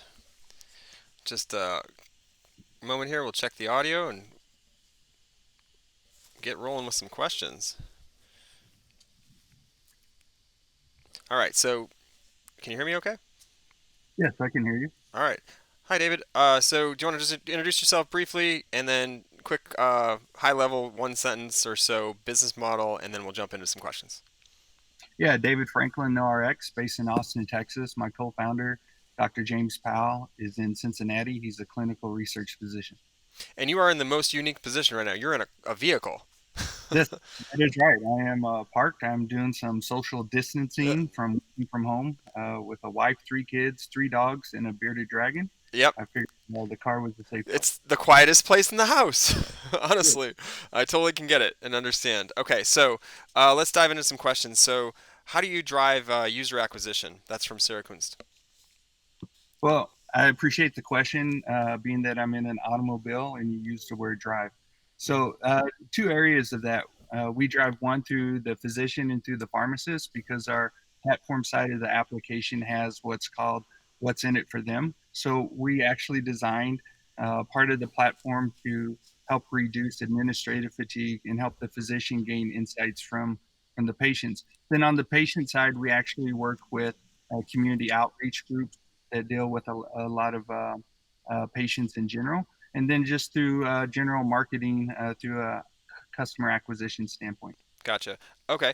Thomas Flake is weighing in. He said, "How does the medication delivery actually work?" So I know this is probably a longer question answer or a longer answer, but give us the quickest version possible because we want to maybe ask one more question.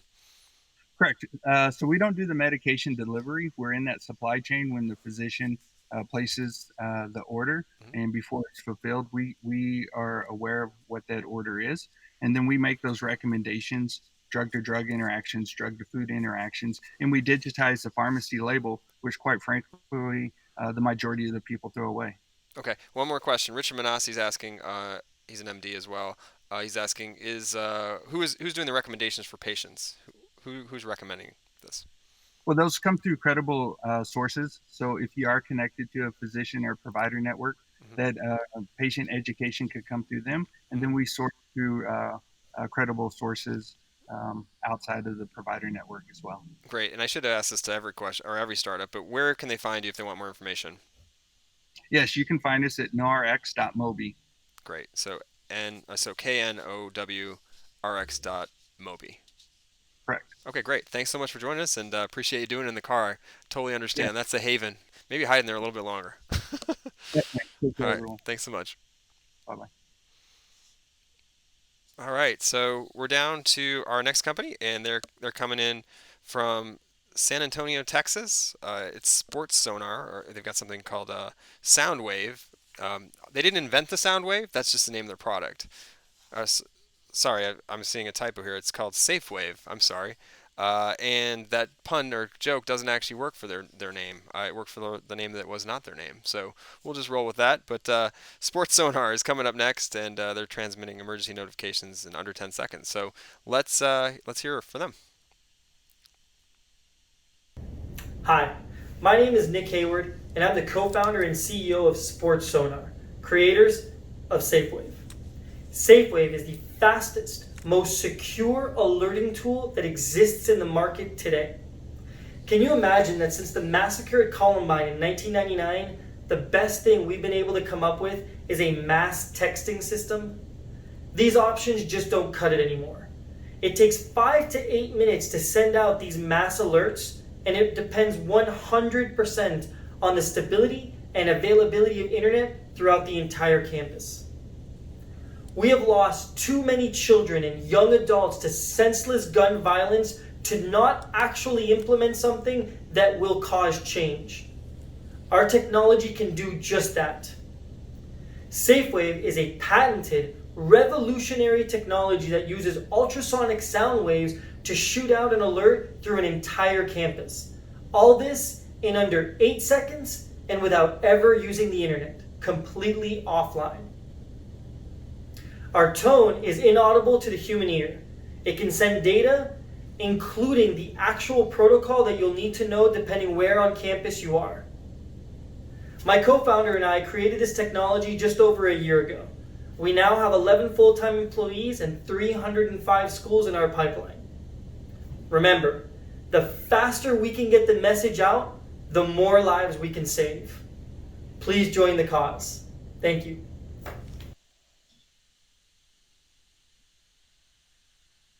All right. Can you hear me? Sports Sonar? Sports Sonar, you got me? Yep, we got you. Okay, cool. And we're going to first clear this up right here live. What is the name of your product?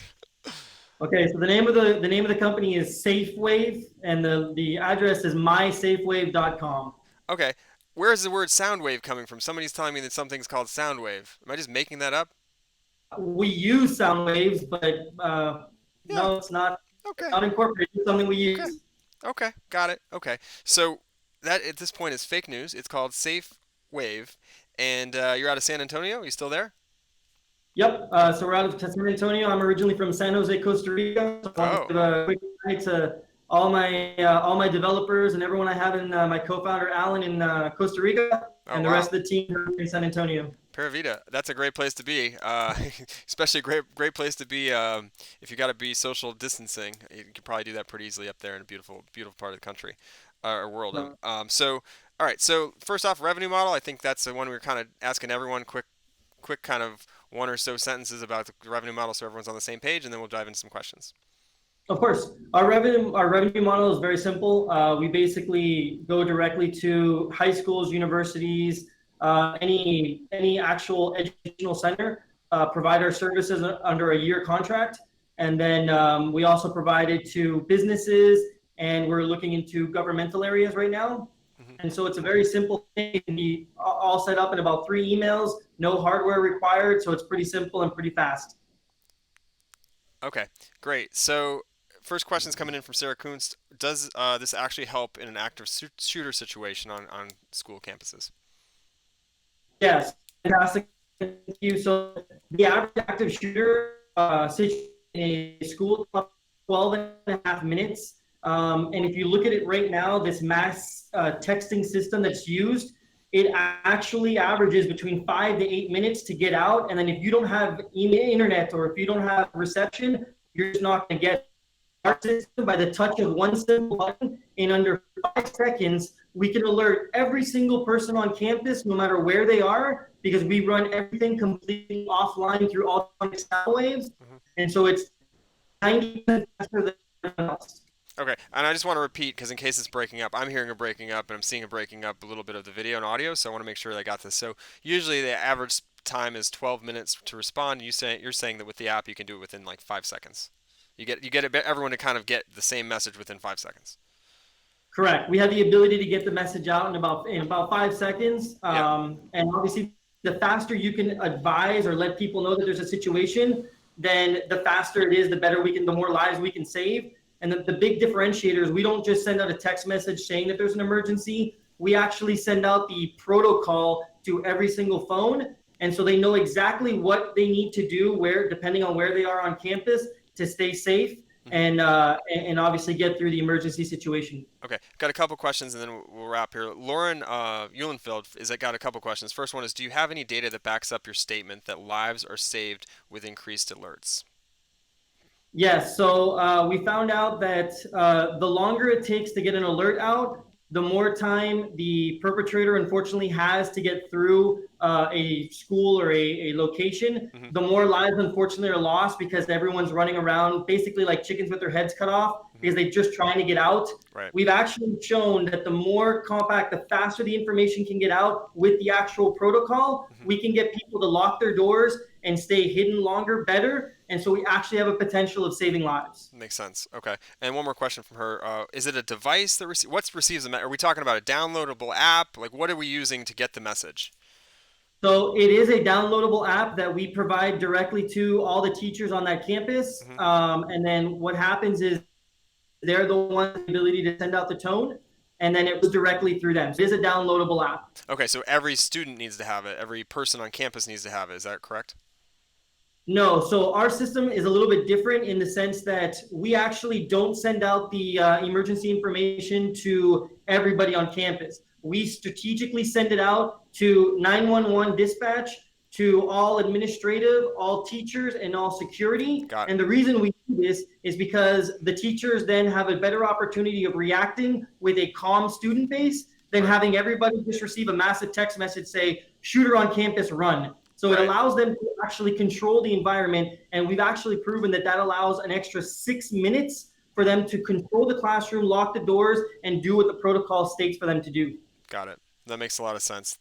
Really interesting and obviously very very timely in the current state of our country. So thank you for doing what you do, and thanks for joining us. All right, next Thank up, you. we've got our 12th company. And judges, be thinking about your tallies here as you're doing this. You know what you're supposed to be doing. So I actually don't. I'm just the guy talking on the camera. So great job there. Really one that's strikes a lot of places because of everything that's been happening. It's like I feel like there's like shooting a week on campuses. So all right. So next up, our 12th company is called Techless. It's out of Austin, Texas. It's a mobile OS. Let's see what they're up to. Techless. A few years ago, my wife and I did foster care for a sweet sibling set, 10 and 13-year-old sisters, and the CPS caseworker dropped the girls off and said, don't let these girls near anything that looks like a smartphone. Well, we wanted to give them freedom and something we could trust them with, but we looked around and there was no good option. So I decided to make a phone that we could trust them with. Every day, people are turning off or walking away from social media. Silicon Valley execs are rejecting the very technology that they built. But our social tech has left us more disconnected than we've ever been before. The Verge wrote an article that said there's no good minimalist phone yet. Our first product, Wise Phone, is a minimalist mobile operating software. It has no apps, no addictions, no distractions. You can call, you can text, there's a few basic functional tools, but there's no social media, no app store, no solo entertainment, and no pornography. At the end of the day, Wise Phone is about taking your phone and letting it be the tool that it's supposed to be instead of the master that it's become. Our team has been working for about a year now, and we're excited to say that we're launching by the end of the month. Just like Whole Foods transformed the grocery industry, Techless is positioned to define and create the solutions that help us live healthily in today's digital world. Thank you for your partnership with Techless, not just financially, but also just spreading the word as we are creating the future of healthy technology that is pure and simple.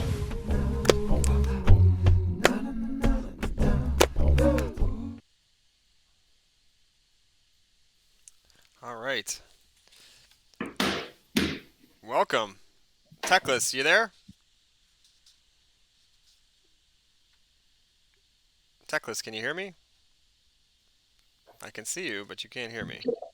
Yes, I can hear you. Okay, great. Christopher, great. Why don't you do quickly introduce yourself and share a quick high-level business model, what you're up to.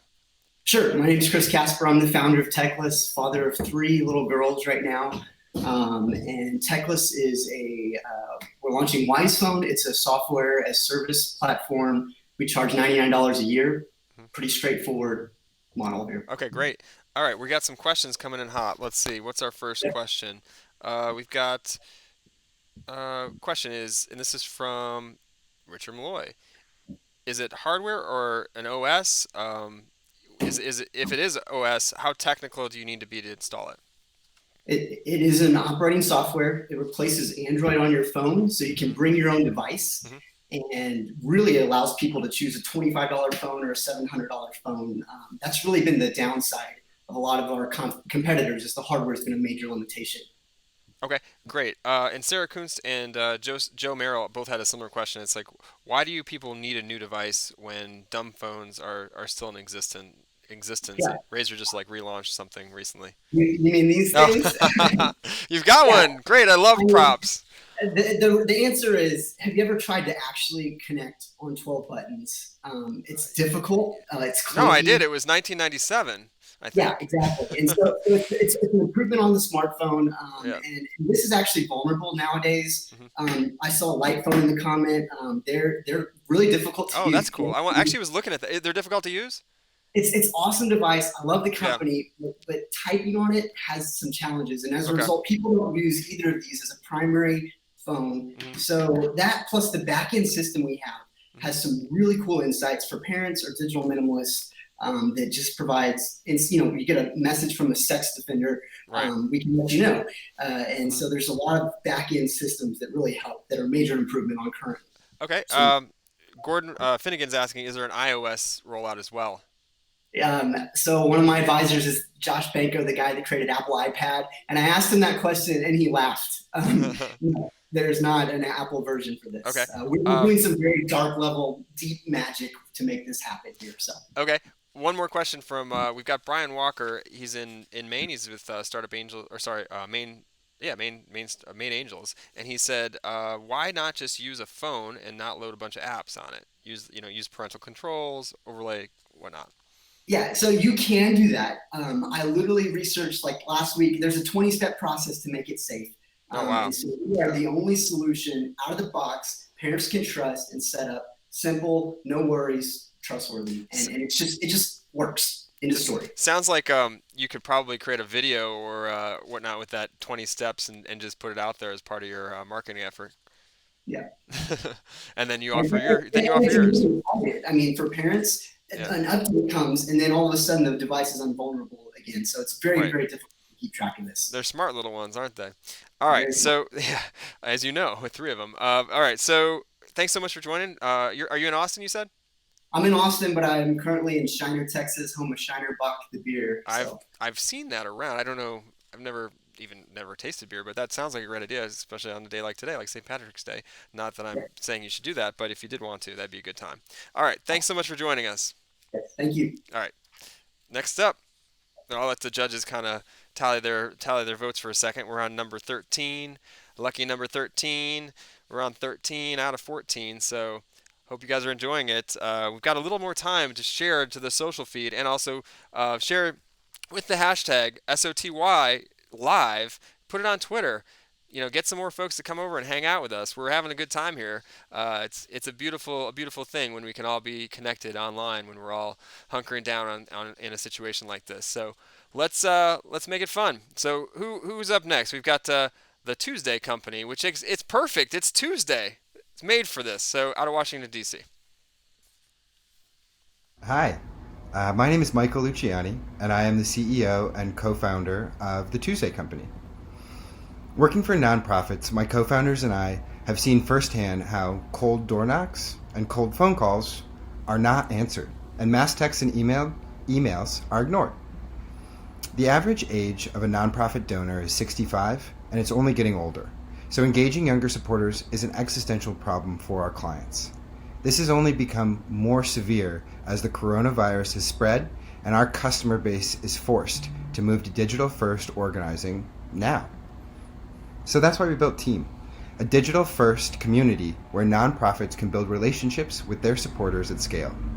They can prompt their supporters to take low-lift, high-impact volunteer actions right on their phones, and they can create a new generation of loyal donors and supporters. Team launched in the campaign market in 2017 and has been used by over 2,700 successful campaigns from school board to presidential. In 2019, Team expanded into the $5 billion plus nonprofit market. In 2020, we secured a channel sale agreement with Blackbaud, opening up access to their 35,000 plus clients. This partnership has resulted in over $300,000 in new contract value sold just in Q1 of this year. And that puts us on track to exceed $100 million ARR by the end of 2025. We're incredibly grateful to count Reid Hoffman and Chris Sacca as angel investors, and we're excited to allow our clients to engage an entirely new generation of supporters. We're hopeful that you will want to join us on this journey. Thank you very much for your time. All right, we're back, and it's Tuesday still, and we're here with the Tuesday Company out of Washington D.C. Hello, Tuesday Company. Hello, Tuesday Company. All right, wait 1 second while we get the Tuesday Company on here.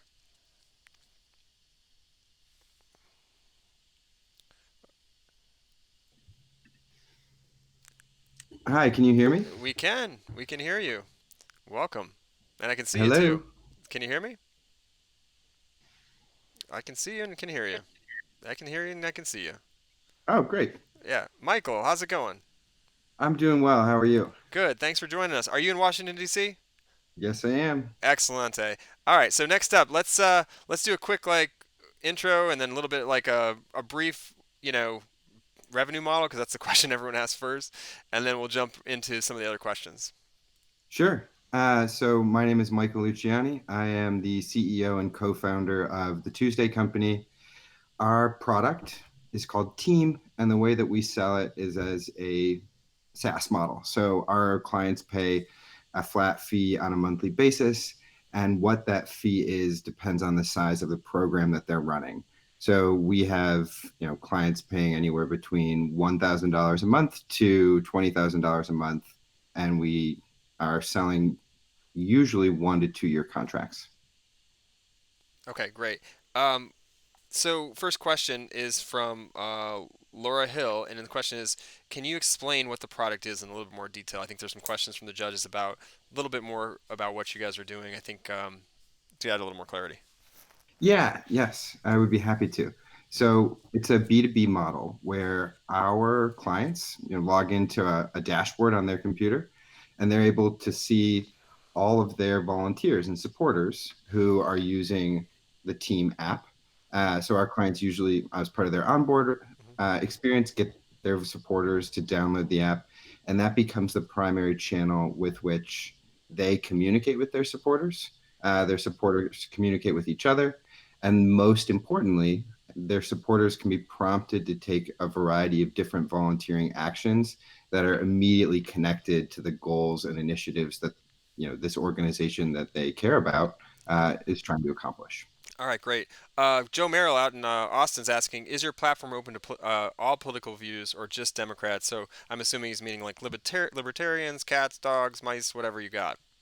Yeah. So for us, starting in the political campaign market was a way to find a set of early adopters who would have become really strong advocates and referral partners for our nonprofit work. We're entirely focused on our nonprofit clients, and that's the place where we're growing. For political campaigns, we only work with Democrats, not only for ideological reasons, but because working on both sides of the aisle in that market is the quickest way to lose all of your customers. But as time goes on, we're actually only working with one political client right now, and that's a smaller and smaller part of our business. Okay, great. One more question. It's coming from I think Rich Malloy.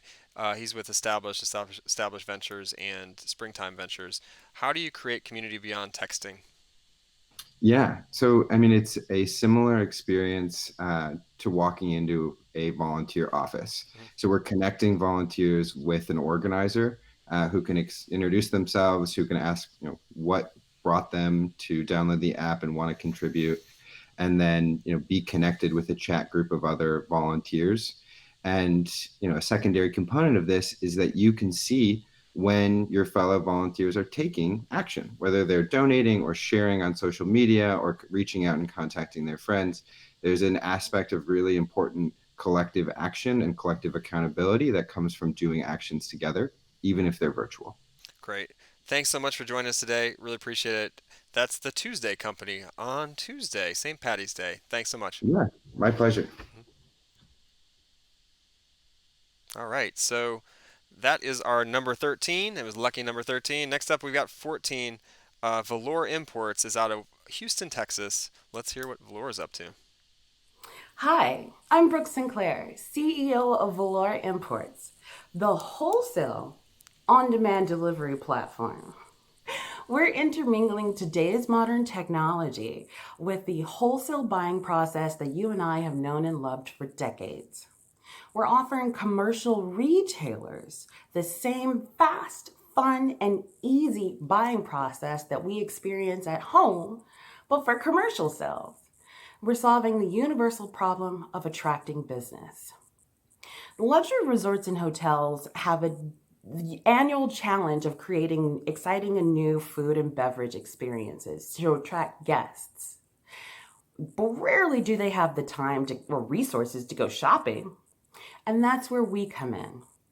We offer them the opportunity to buy whole pallets of craft beer, wine, cider, and spirits, which we then ship direct from the manufacturer. We're going after the $500 billion craft beer market, and we're starting with the luxury resorts and hotels and Latin America. And how do we know that our customer wants this? Because they've told us.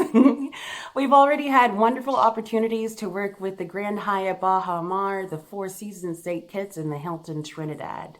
Now we're ready to take it to the next level and spread and scale to the rest of the 500 luxury resorts and hotels in the Caribbean. Why don't you come and join us? We're Valor Imports. We're bringing the digital technology to the analog industry of wholesale buying process. Thank you. Happy St. Patty's Day. All right, we're back. Valor Imports, can you hear me? Can you hear me okay? Yes, hi. Oh, hi. How's it going? Brooke, great to I hear can you. hear you. Great. Awesome. Thanks for joining us here. So first off, let's get an introduction and where you're located right now. It says you're in Houston, Texas. Want to know if you're there, and then also just a quick overarching business model for folks that maybe missed it in your pitch. Sure. Brooke Sinclair, CEO, founder of Valora Imports. I am indeed in Houston, Texas. And the business model is a marketplace e-commerce business model. Just like Uber Eats, we are able to drop ship directly from the manufacturer to the buyer. Okay, great. And then actually, I heard from a little birdie that South by Southwest was supposed to be your first one, and it didn't happen. I'm so sorry. Yes, that's okay. That's okay. We're very excited about 2021. Yeah, definitely, and exactly. So thanks for joining us here, and hopefully, you can come back in 2021, and we can get the same kind of experience we're used to. So, all right, next up, what is the process for buying now, and how is this different? That's coming from Rich Malloy from our established team in Springtime Ventures. Excellent question. So the buying process now is still a very analog, antiquated process that can take anywhere from 90 days to 12 full months to process. And it's all done through relationships. It's done by phone, emails, and calls. It's very slow. Hmm. All right, so Yeah. it's And replacing this that. gives us a chance to streamline and quickly. Yeah. Got it. So it streamlines the process. All right. And so far, how's the traction been? Traction has been great. We've had the opportunities with those three-tier luxury resorts, working on a pilot program in Mexico now. We've this past year, we graduated from the Founders Institute and recently just announced our graduation from Founder Gym, and using that momentum to raise our seed so that we can continue to actually scale now and widen out what we've been able to accomplish. Okay. And I've got one more question from you from Brian Walker. He's in Maine, and he said, "Why would the luxury hotels just not just use their own spirit slash alcohol suppliers that they're already set up to work with?" Our case, what they've told us is that they're looking for something that's new, that's different. They want to have something that every other hotel doesn't have. And that's what we're able to provide them. Using our platform, we're able to give them both pasteurized and unpasteurized craft beer, which is something that many distributors and warehouses are not doing right now. And so that opens up the possibilities. So if a hotel has a weed flavored vodka or marijuana flavored vodka, you might want to stay there versus the ordinary flavored vodka Right. that somebody else is taste testing. Right. That makes sense. It doesn't even need to be weed. I mean, it could be like CBD infused. Like there's certain suppliers may not supply certain things, and maybe they don't even have, some of your favorites. So that's really interesting. So that's the differentiator. And then we have one more question come in. Well, coming in hot now that you answered that first question or last question. Let me see what was it? It was from. Okay, what? Okay, so Richard Manassi is asking, what are the other markets available outside of resorts slash hotels for this product? Ooh, fabulous question. Gourmet realtors, there's a hip swing of a bars, small bistro, craft beer bars, and online platforms. So lots of online distribution and beer clubs coming up in Central America and South America. Great. Okay, so I think that's it. Thanks so much for joining us. Appreciate it. That was our 14th company. It's always hard to go first and last, so thanks for hanging in there and seeing all the pitches, and appreciate your time. Thank you. All right. So we've come to that point. You guys have been an amazing audience, so thank you for listening. This is the point where the judges are going to be in there. They're going to be tallying all their votes, formulating their thoughts around all these companies. Now that they've seen them all, they've got about 5 minutes to do so. And after that 5 minutes, hey guys, good job. Everyone's alive. We'll announce the winners. And but first off, let's hear it for the startups. That was amazing. I want to hear an applause, virtual applause, if you will. I'm not going to clap. I'm a loud clapper though. But maybe I lied too, I guess, because I am going to clap. But yeah, great job everyone, pitching and working with us on some of the kinks. And next up, we're going to basically work through some of the winners of our raffle, the People's Choice, and then Startup of the Year. So those will be coming. We also decide in the future on our $10,000 investment in one of these companies, and we'll be announcing. That's going to take a little longer because we've got to make sure we cross our T's and dot our I's on our due diligence for these companies, and you can't do that over a 3-minute or 4-minute pitch competition. So we're going to get to know the companies even better, take a look at everything that's happening, and decide which company is going to get an investment. We'll be announcing that on our Startup of the Year podcast. So if you subscribe to the podcast, you can find it out on podcast.startupofyear.com. It's also on any product. If you look up Apple Podcasts, on Apple Podcasts Startup of the Year podcast, or if you look up on Google Podcasts, or pretty much anywhere that podcasts are provided, you can find out more about that and you can subscribe. And then you can, in the meantime, before we announce it, you can listen to interviews from some of our different startup investors and founders, as well as Mark Cuban, Steve Case, Sarah Kunst, Lakshmi Shenoy was the most recent episode down in Tampa. So lots of great stuff out there for you. There's a lot more other episodes, and we're going to continue to put those out every single week. So that's coming along, and let's see. Now we're going to transition over to our little bit of a conversation about. And I'm going to probably keep this tight because I know we're a little tight on time. We had a little bit of technical issue at the beginning, and we've moved a little bit further along. We let the judges ask more questions, let the startups answer more questions, and let them shine a little bit more today here in the virtual internet here with our first ever live pitch event on YouTube. So thanks so much for joining, everyone, and so let's work through some tips for working from home. So this kind of was something that both Jen, myself, and the rest of the established team wanted to share because we've been working remotely and many times from home for quite some time. Our team is, for the last couple of years with Established has been working remotely and from home, and then prior to that with Tech.co, and we've all worked remotely and from home as well a number of times. So but before we do that, I want to thank all the founders who pitched today, all the judges for their insightful questions, and for all of you right now for giving us your attention for almost 2 hours on what is, St. Patrick's Day, and I'm sure you've got your own work to do as well. So thank you for listening and being a part of it while we wait for that. Given the current situation, though, with coronavirus and how it affects our lives, a lot of companies are turning to working from home, and you can see it's been a topic quite prevalent in the media. So I'm not going to try to continue to hit the same points. We're just going to high level share some insights and things we've learned, and hopefully you can pick one or two things off, and then we'll announce some of our winners. So,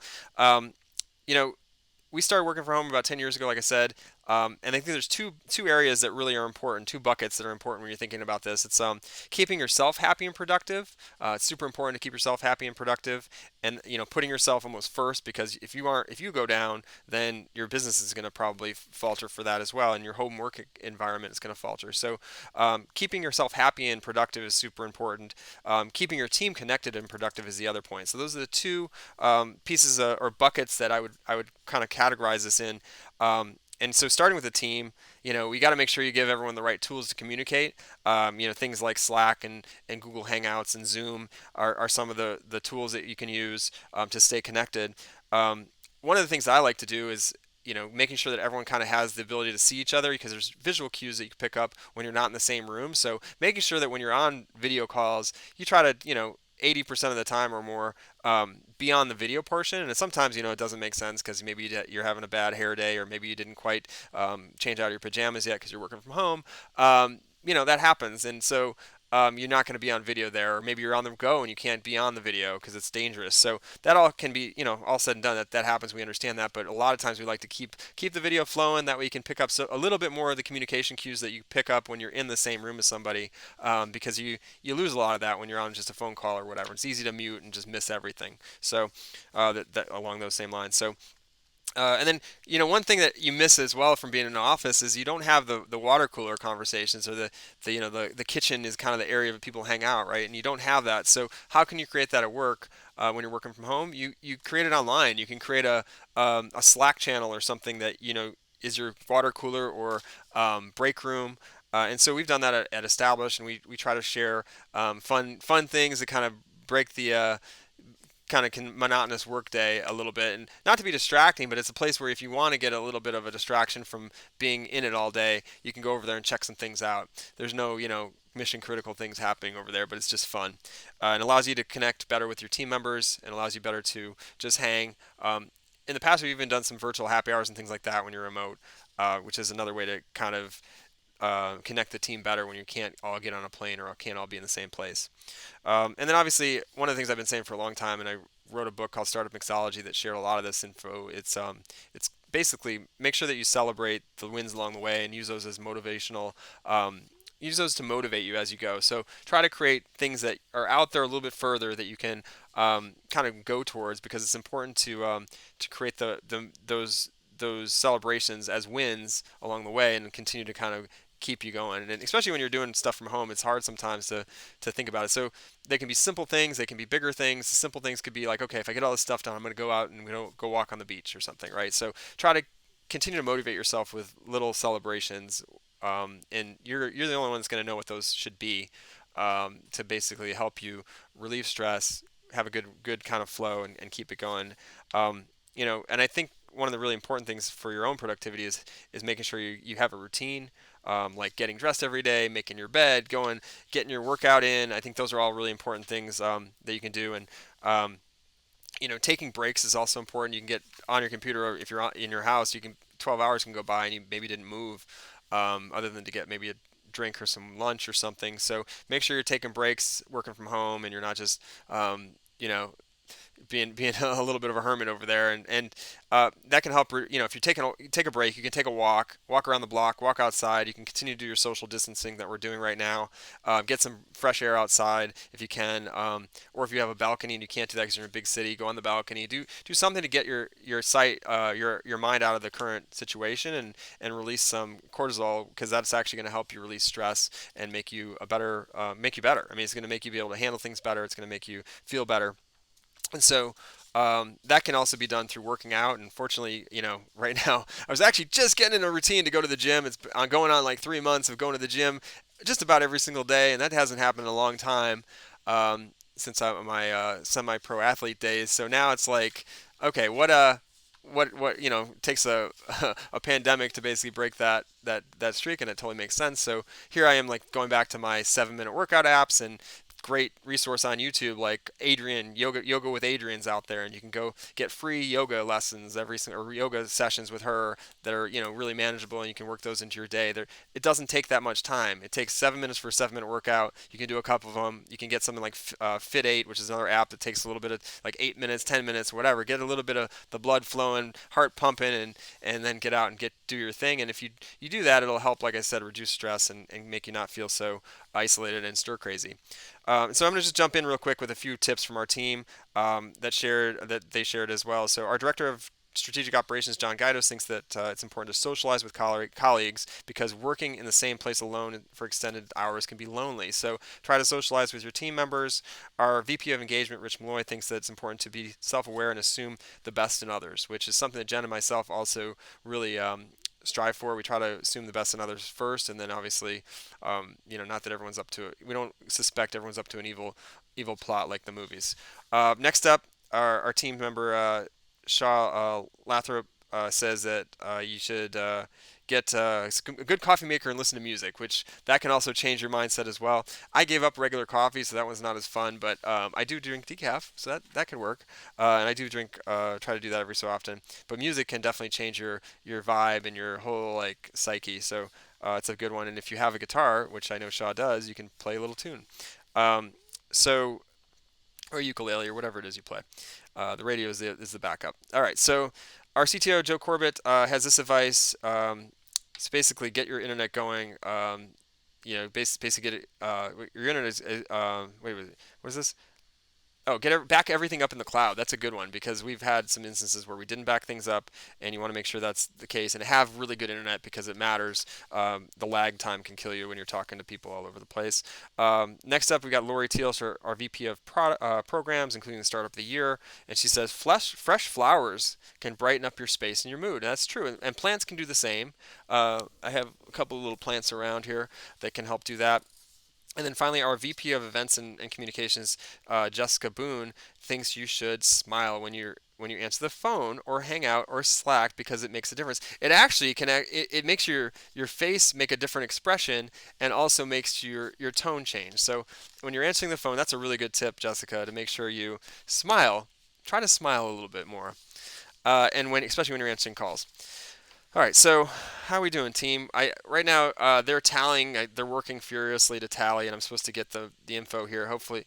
And it should be coming in via, I think, text message. I think from Joe or Lori. So make sure you hit me up on the text so I can get this info on my phone right here. And we're gonna basically announce the winners of the raffle first, which if you weren't following along before, there was a raffle. American Airlines is giving away business extra points for one person, 5,000 points, which is pretty awesome prize for anybody that's been following along today. And we had hundreds of people. I don't have the exact numbers, but I could see it going into the 200s and plus this entire chat, which is pretty awesome. And especially those that have been following along, we've got lots of thumbs up as well. So if you're following along, please give us a thumbs up if you liked it. Please share it. We're going to have the winners here announced in a minute. Yep. And also, thanks to our team. If I forget later, our team has worked furiously over the last actually under a week, probably like 3 or 4 days, to pull this all together. And we could not pull this event together without people like our CTO Joe and pretty much all the people that I just mentioned, and including Jen Consalvo as well, who's my co-founder and co-CEO, and we wanted to be here, but unfortunately we drew straws, and you got me. So hopefully you enjoyed me being here.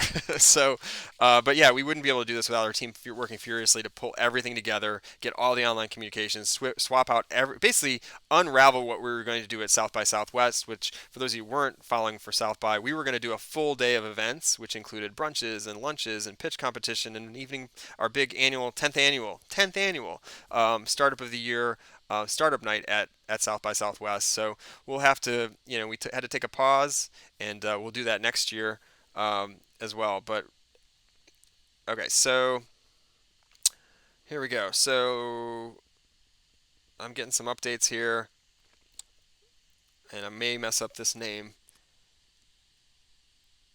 Okay, so we're going to basically contact the winners after this stream. So if you are announced, if you're wondering what to do, we're going to announce the winners, and then we'll be in touch. Don't worry, we're not going to just peace out on you. We'll be here for you. We're going to connect with you. We'll make sure you get some stuff going on. And I'm getting some feedback. Dennis Jones, great points, Frank. As a photographer, paying attention to lighting and how you appear online is important. And yeah, definitely. So get yourself a little ring that goes around your little camera, or just get a better camera if you're doing virtual stuff, and you can, the light matters because it dramatically improves your situation. So, and for those that follow along, we were supposed to have other team members here locally, and again, going back to our team, they've done a tremendous job. We're working right now from like 5 or 6 different states, and this this cast is being remotely controlled from Connecticut. So we've done a lot to make this happen. So appreciate you hanging in there, and if, with any glitches we've had. The camera itself was supposed to be driven here from Connecticut. That didn't happen when everything kind of got locked down with coronavirus. So we decided to find one locally, and of course there's now a run on webcams because everyone's streaming everything. So my webcams were actually packed up and I couldn't find them, so I had to drive to several locations, and it took me about 7 hours on Sunday to find this webcam. So hopefully it looks pretty good and sounds pretty good, and you guys enjoyed it. So all right, so I think I haven't gotten the okay yet that we've got the. Okay, I've got the okay, so I just haven't got the message yet, so I actually don't know who the winners are. So somebody needs to text me the winners, and then we'll be good. So I see the little winners thing, but I don't actually know who they are. So anyway, going back to the I can name the winner of the the American Airlines raffle right now. That's one thing I've got. So we'll do that. The raffle winner is located in South Grafton, Massachusetts. It's, oh boy, Sarojit Roy? Did I say that right? I did. Okay. Saroji Roy, you just won 5,000 Business Extra points from American Airlines in the raffle. Thanks for listening and being a part of this cast. We really appreciate it. And sorry if I mispronounced your name. I am by far one of the worst pronunciators of names. So I apologize in advance. Harry Carey and I have that in common. So next up, so he's in the U.S. and in Massachusetts. So we'll get those to you. We'll follow up via email with that. So congratulations there. Oh, there he is. All right. Thank you for listening and thanks for being a part of it. And then we got the winners here. And I'm not going to be able to have an applause or anything like that because I'm literally I'm solo right now in this situation. So let me just make sure that I do this correctly. So the People's Choice Award, they will receive a silver microphone trophy, and it'll be we'll get in contact with you and ship it to you. We're not going to bring it to you personally. But this is a People's Choice Award that was out on the internet. People voted online throughout up until the end of the last pitch. People's Choice for this first ever Startup of the Year virtual event today is, let's get a little drum roll, convertsite.ai from Indianapolis. So congratulations. You just won the People's Choice Award. You tallied the most votes online. So congratulations the way that worked for you. And now we're going to go down top 5 for the, this will be basically the top 5. They're all going to be receiving American Airlines Business Extra awards, and so that's where we're doing the top 5 in this order. So there's different levels of what they'll be receiving, but you will get flights basically by using Business Extra points for these companies, and then we'll announce the winner here. And so let's see, number 5 coming in at number 5 for today's Startup of the Year virtual pitch event. Here at the Established House virtual, not at South by Southwest. We're in 5 or 6 different states today, and all of you online. The 5th place winner is Carpe Diem. So congratulations to Carpe Diem. They'll be getting Business Extra points. The 4th place winner is Collective Liberty. Congratulations to Collective Liberty. Nice work. Next up, we've got 3rd place. We've got Canary. Nice work, and thank you for bearing with us with that technical issue at the beginning, Canary. Nice work. 2nd place and first, so which would be first runner-up, is Earbuds. Congratulations to Earbuds. Really cool product and great pitch. And the winner is, of the golden microphone, a fast-track spot to our summit, which will be in the fall. We're still working on the location, and it may actually be virtual if this all continues, so hang with us as we figure that out. The golden microphone trophy and fast-track spot goes to the summit goes to... I want to hear a drum roll, but I don't have one. Maybe I'll make one. It goes to Jeannie out of Washington, D.C. Congratulations. You're the winner of the Startup of the Year virtual event here at, would have been at South by Southwest. Congratulations, and thank you to all the startups for being a part of it. Thank you to all the judges for being a part of it. We're going to cut to the winner right now and just get a few thoughts. Can you hear me? I sure can. Oh, congratulations. Wow, thank you, and thank you guys all. I mean, this is an honorable group to present in. Well, thank you. Thank you so much for being a part of it, and I appreciate working with us on this virtual event, and hopefully, people are, I don't know what's going on with that, but we'll deny that. Working through all the technical stuff, but okay, so you're in Washington D.C. What are you gonna do next? Well, let's see. It's 5 o'clock somewhere. Right, exactly, and it's St. Patrick's Day, so congratulations. I really appreciate what you guys are doing, and thank you for being a part of this. Well, thank you to Established, and you've been so great at congratulating your team.